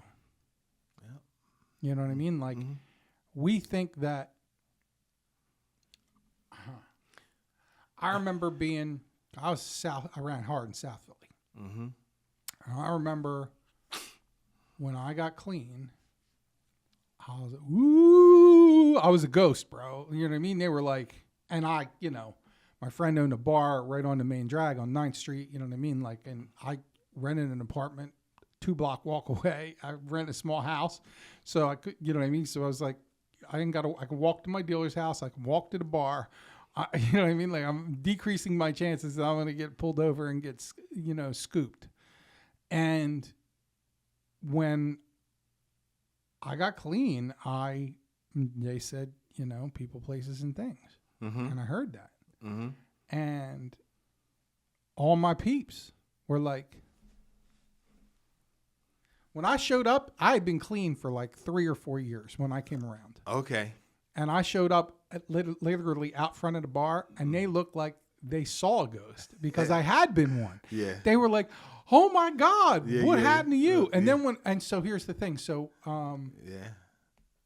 most of my friends from that era, from that block, they're all dead. When 3 years ago, Thanksgiving, we buried on Thanksgiving morning. They found my friend dead in his mom's house. And when we had buried his brother 5 or 6 years prior with brain cancer. And at his viewing, right, and it was like, there's an old saying that says, weddings are optional, but funerals are mandatory, right? You might or might not show up at a wedding, but everybody remembers who showed up at the funeral. Mm-hmm. So, there's a funeral, there's a wake, et cetera, et cetera. And the remaining people from that whole crew showed up. And I got to see the after effects of all different variances of what the disease was doing. One guy who, was a, guy that I remember a day after I met him, I overdosed and, my buddy that died in his apartment. And I remember one day, he was at that wake and he was pounding little wine bottles, like the little ones that he had like a bag full. Like every time he turned around, he had another little wine. He was just slugging these wine bottles, sitting outside. He was like, you ain't a wino because they're little ones, but you drank like 9 of them since I've been sitting there talking to you. You crying, and you're like, you hear the little click, click, click when he was breaking the seal. He was just pounding them down. And I'm like, and I kept disappearing to the bathroom every couple minutes, coming out looking just flying, and I was just like, man, like I could have been me. Yeah. Not just that guy plugging the little wines and disappearing to the bathroom, I don't think my boy planned on dying. Wow. You know what I mean? Like, yeah. And he was my first sponsee. Wow. So straight out of rehab, straight to a church basement, right? Yep. And you know what? There's something I want to reflect on. One thing that I thought was interesting, and it's funny, you know what I mean? Like, we concentrate on the similarities rather than the differences, right? Mm-hmm. What I found in the normal world, the world of non-people like us, is that those people in an interest of comparison tend to compare the tops of where they've been or the tops of where they are now. Oh, I'm this. Oh, I'm that. Oh, right. I'm this. Oh, I'm that. Right. Right? And one of the things I found in recovery is that there is an inverse and opposite universe that we live in where people compare bottoms. Okay. Right? Right. And it's like, absolutely. Oh, I was this, or I was that, or right. I was this, and I was that. Well, I was in jail. I was in jail for this many years, and I shot dope in my arm, or I shot dope in my neck, or I shot dope in my eyeball, or I shot, you know what I mean? Like, and all this escalating, you're not as bad as me, right? You know what I mean? Like, I dropped more dope than you smoked. Right. You know what I mean? Like, we've all heard it. And the danger I think there is in that is that it really goes to undermine the fact that this is really a disease of the mind, and what or how much we used really isn't a matter for comparison. Yeah. And I think sometimes the danger in recovery is in an interest of the individual to identify how they got here, right? Yeah.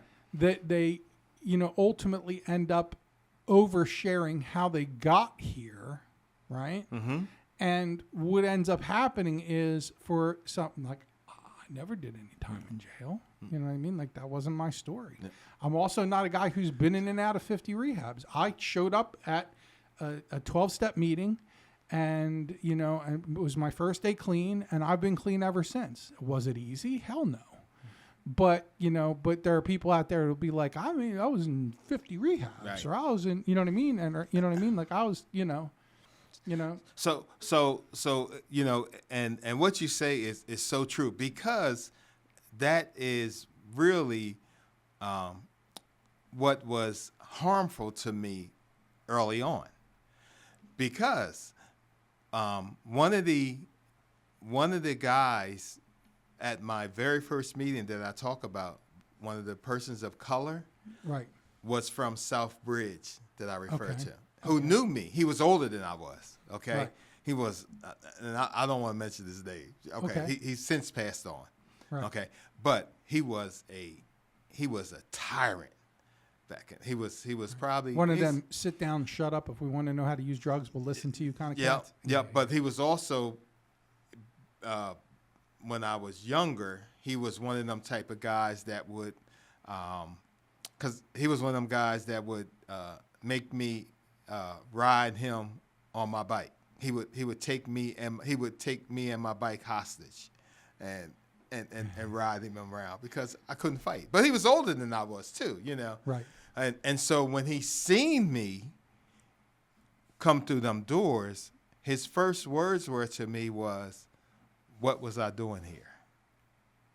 Oh, because thanks. because he couldn't imagine Right. Mm-hmm. that I would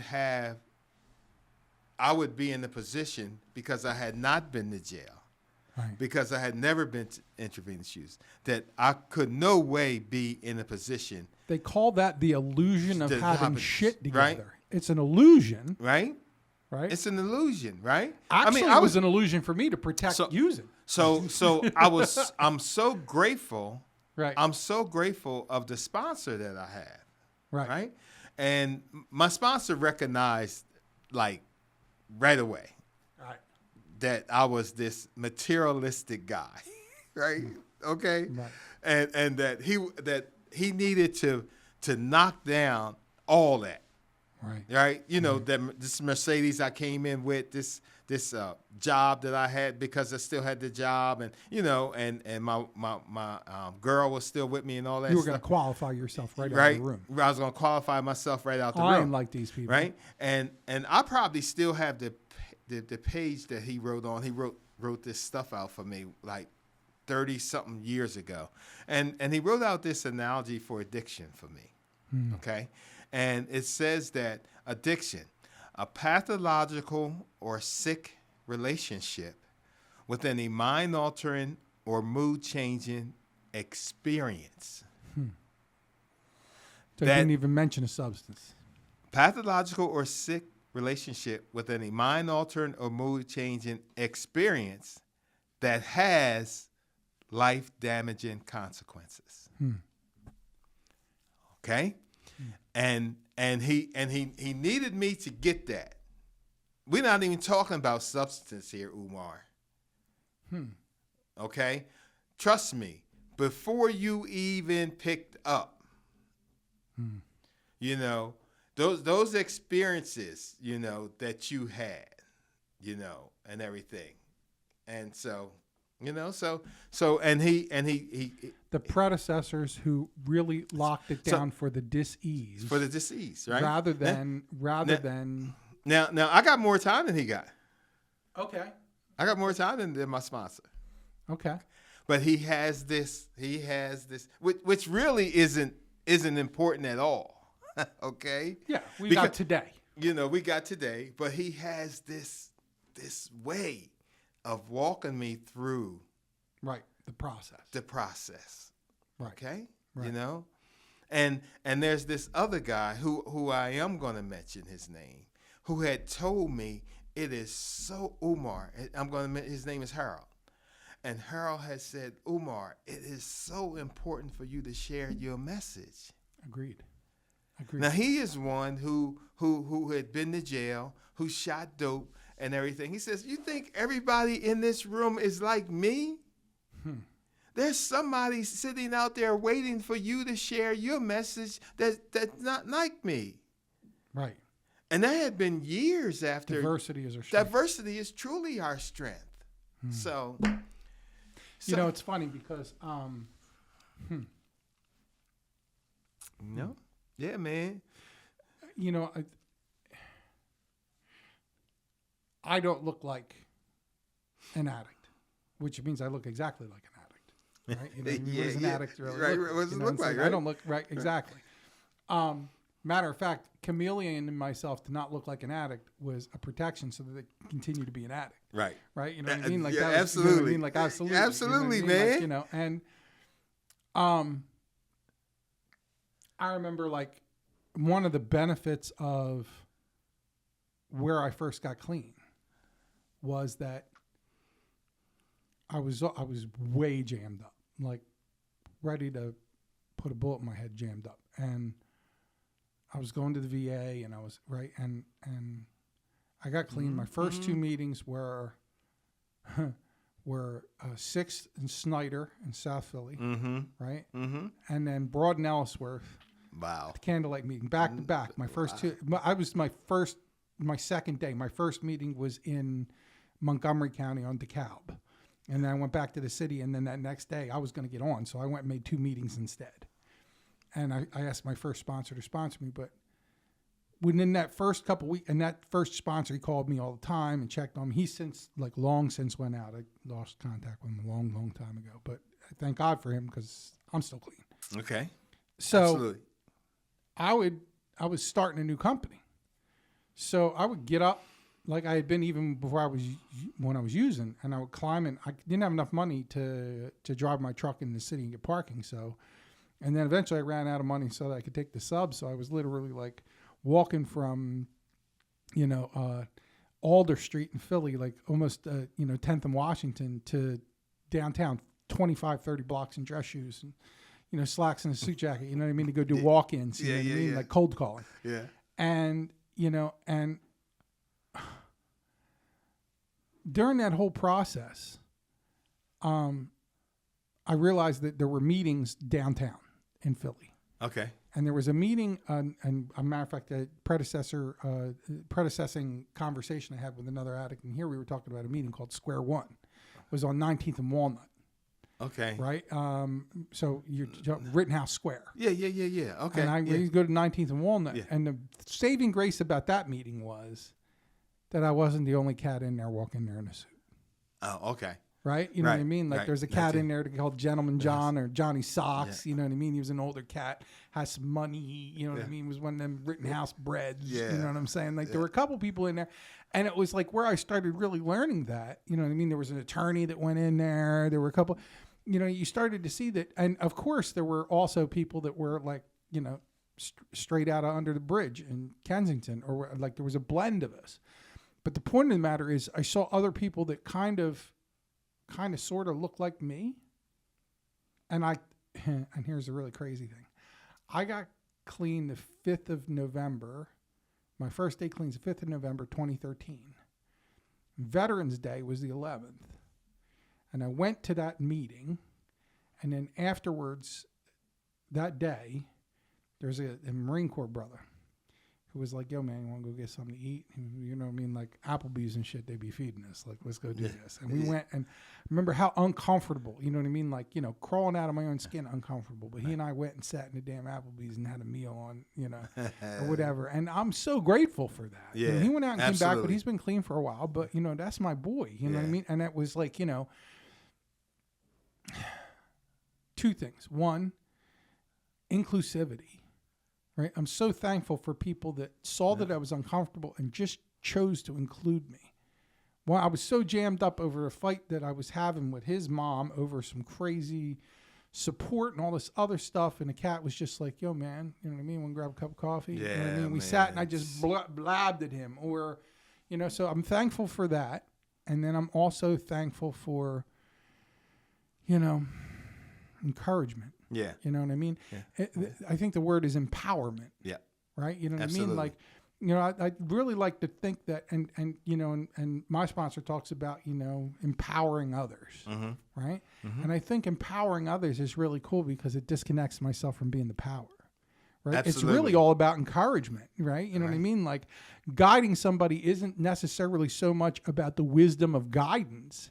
It's really about pointing them in the right direction. Right. And the guys who I sponsor, we talk about it all the time. I'm like, yo, you ever see a guy run the marathon, got the number on his chest? No, and he runs up to the dude got the squeeze bottle and the banana.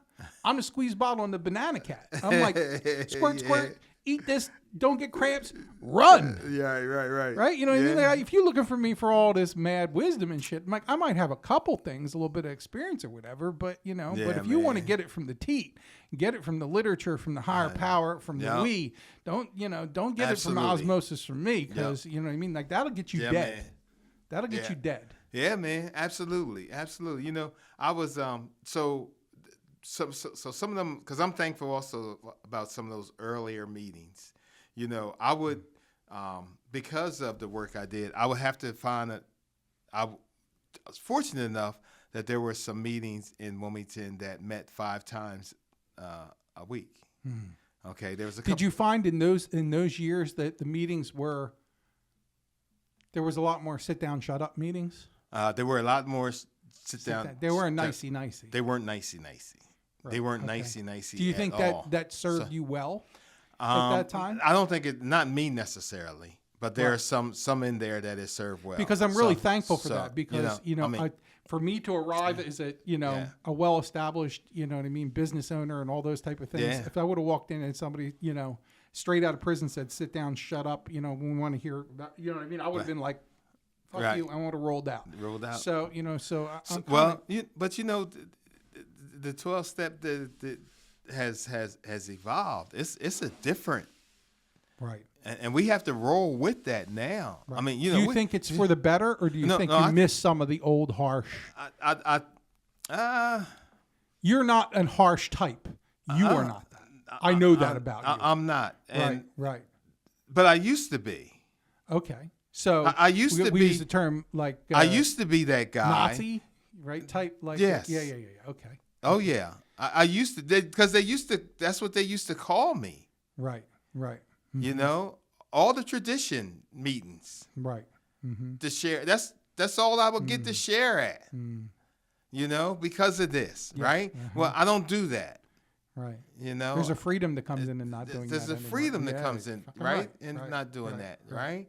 But I will pull a person to the side. Right. Okay. Right.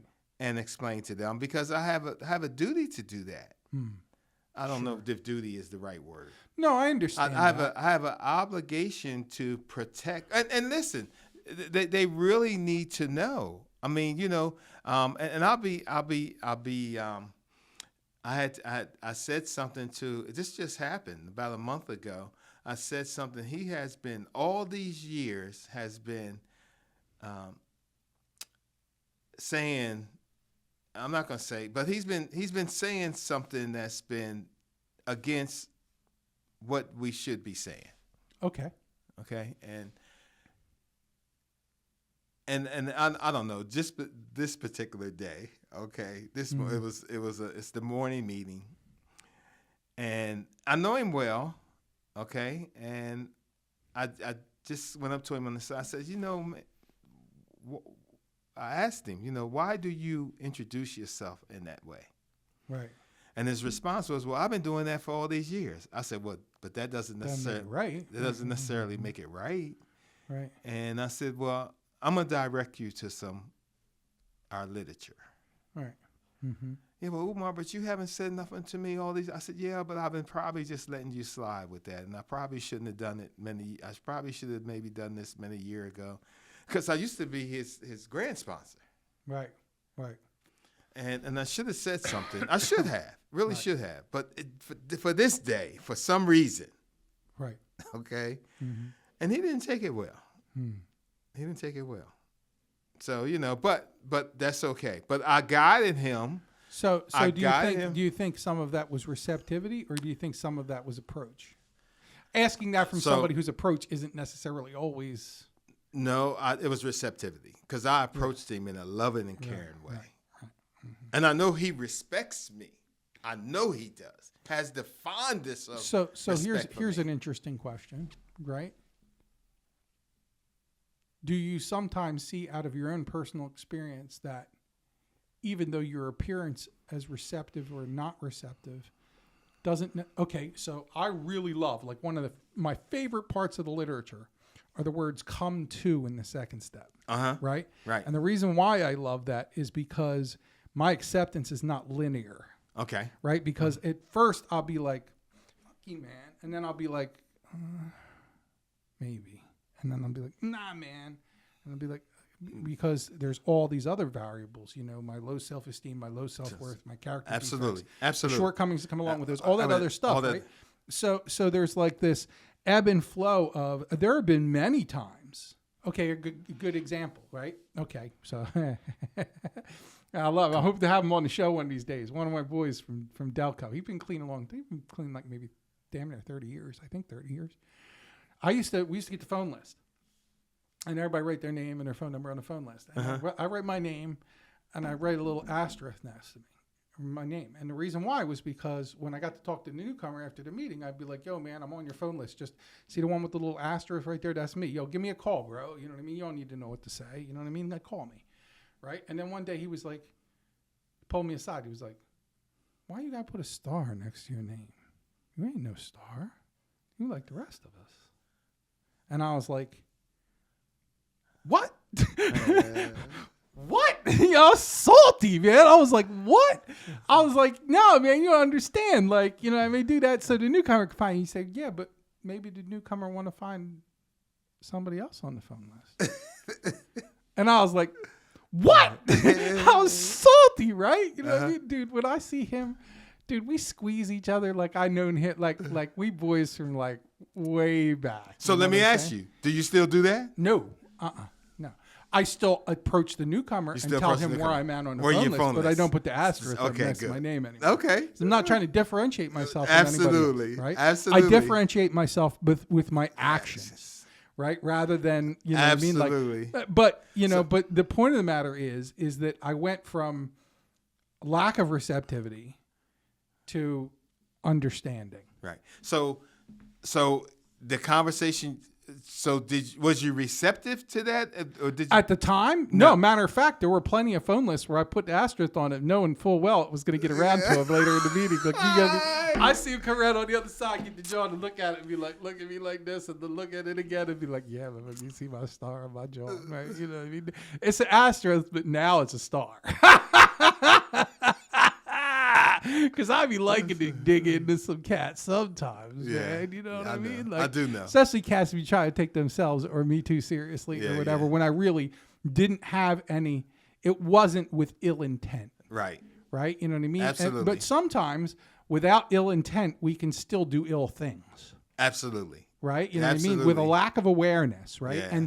And therein lies, you know, like your approach to the person that you talk to. Yeah. Right? You know what I mean? Like with all of the best intent, I might or might not be well received for what I have to say. Yeah. And I've really learned to, I've gone from full on literature pointed out to you like type cat to you want to see recovery, watch how I live. Right. Watch how I carry myself. You know what? You want to know what it says in the literature? It's up on the table. Yeah. Go check it out. You know what I mean? Like, because, you know, frankly, anytime I've been anything else other than that, you know, the lack of reception really means you didn't get the information I gave you anyway.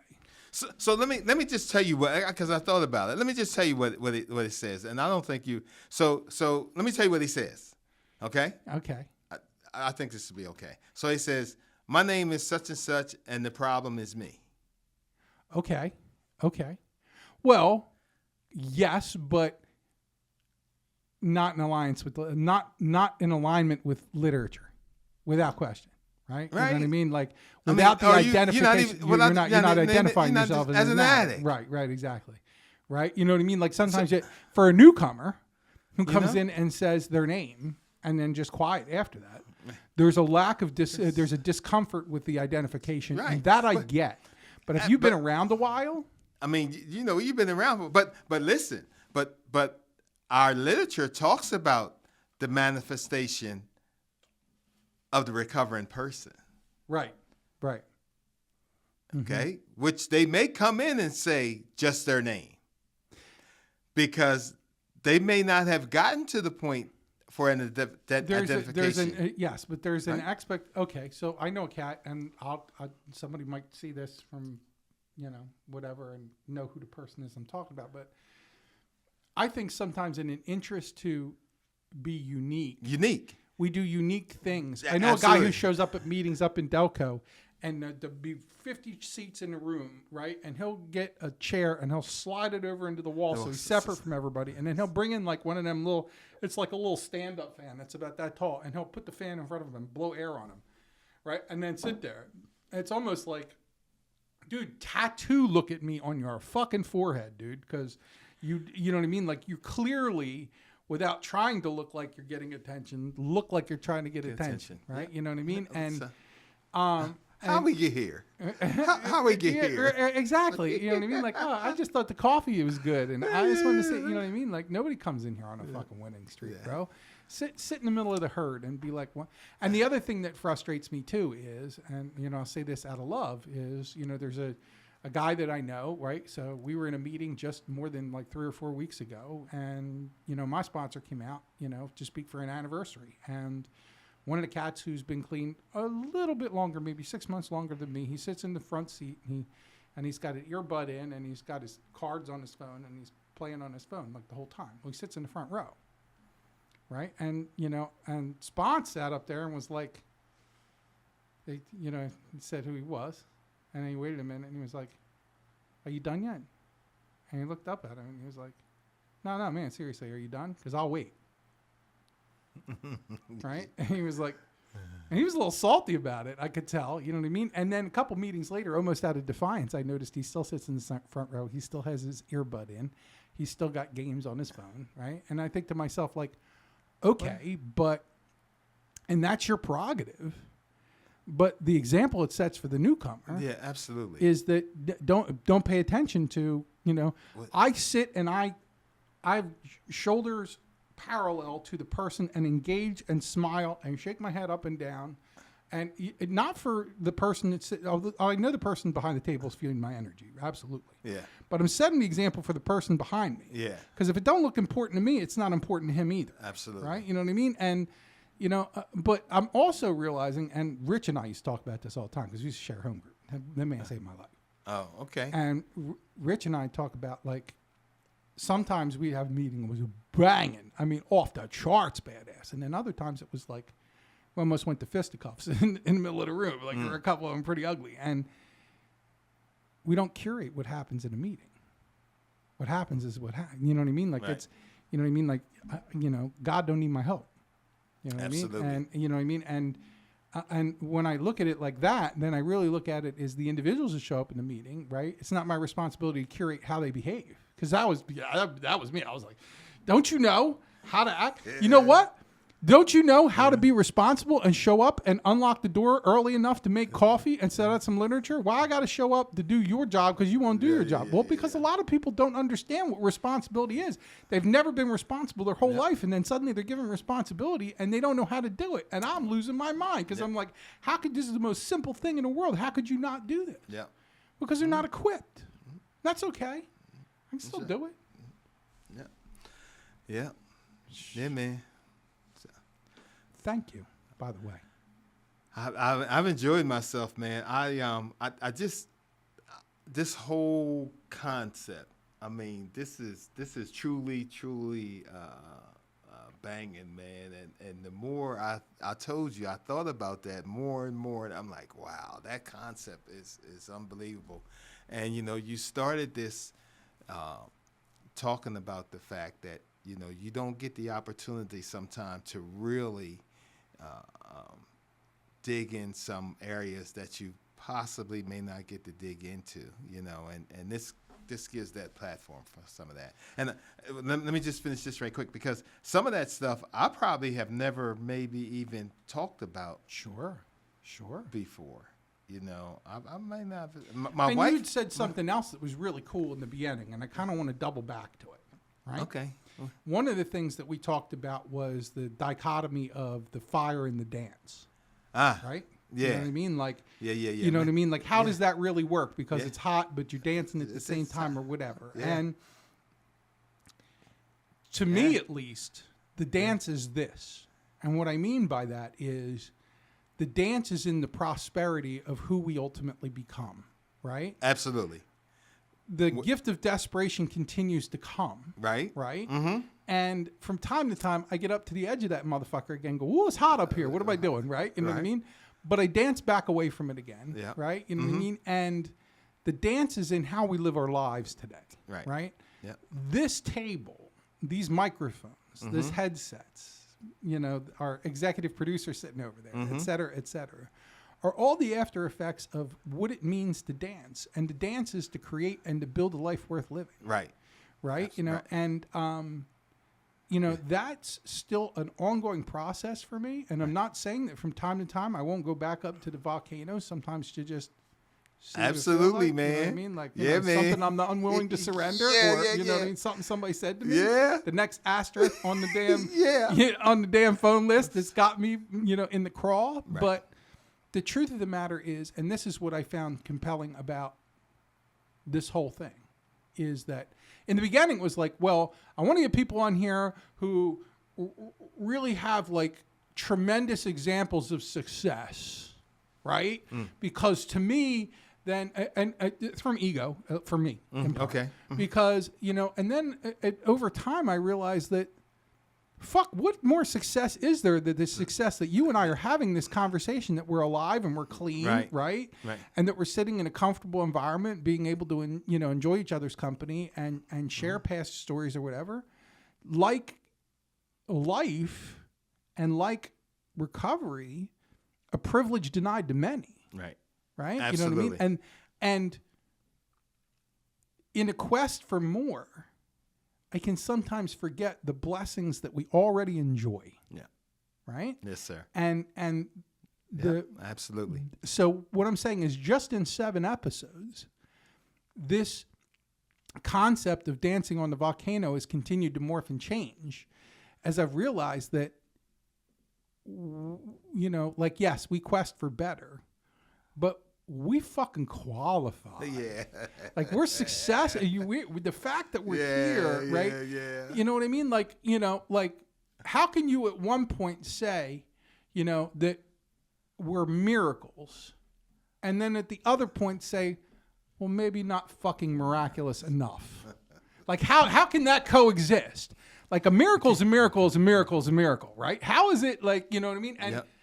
And I think sometimes the danger of time in recovery, right, is the selective amnesia that comes along with it.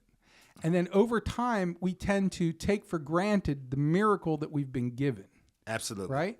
And that staying clean and making it to midnight and not getting high, no matter what, just for today, is a goddamn miracle. And anything else we stack on top of it is a blessing. Yeah. Right? It's a gift. Right? Yeah. But it Yeah, ain't man. guaranteed. No, man. Yeah. It ain't guaranteed. This is fucking banging, dude. Yeah, this is a man. great episode. I thank you, man. I fucking love you, I brother. thank you. I love Thank you, you, Dean. Yeah, that was thank awesome. you, So here's how we man. do it. Give me a fist pound, Yes, my sir. brother. That's what's up right there. And Thank you. That would be Dancing on a Volcano, episode 7 with Oumar Parker. Thank you very much, and please tune in next time. Love you all. Peace out. Take care now.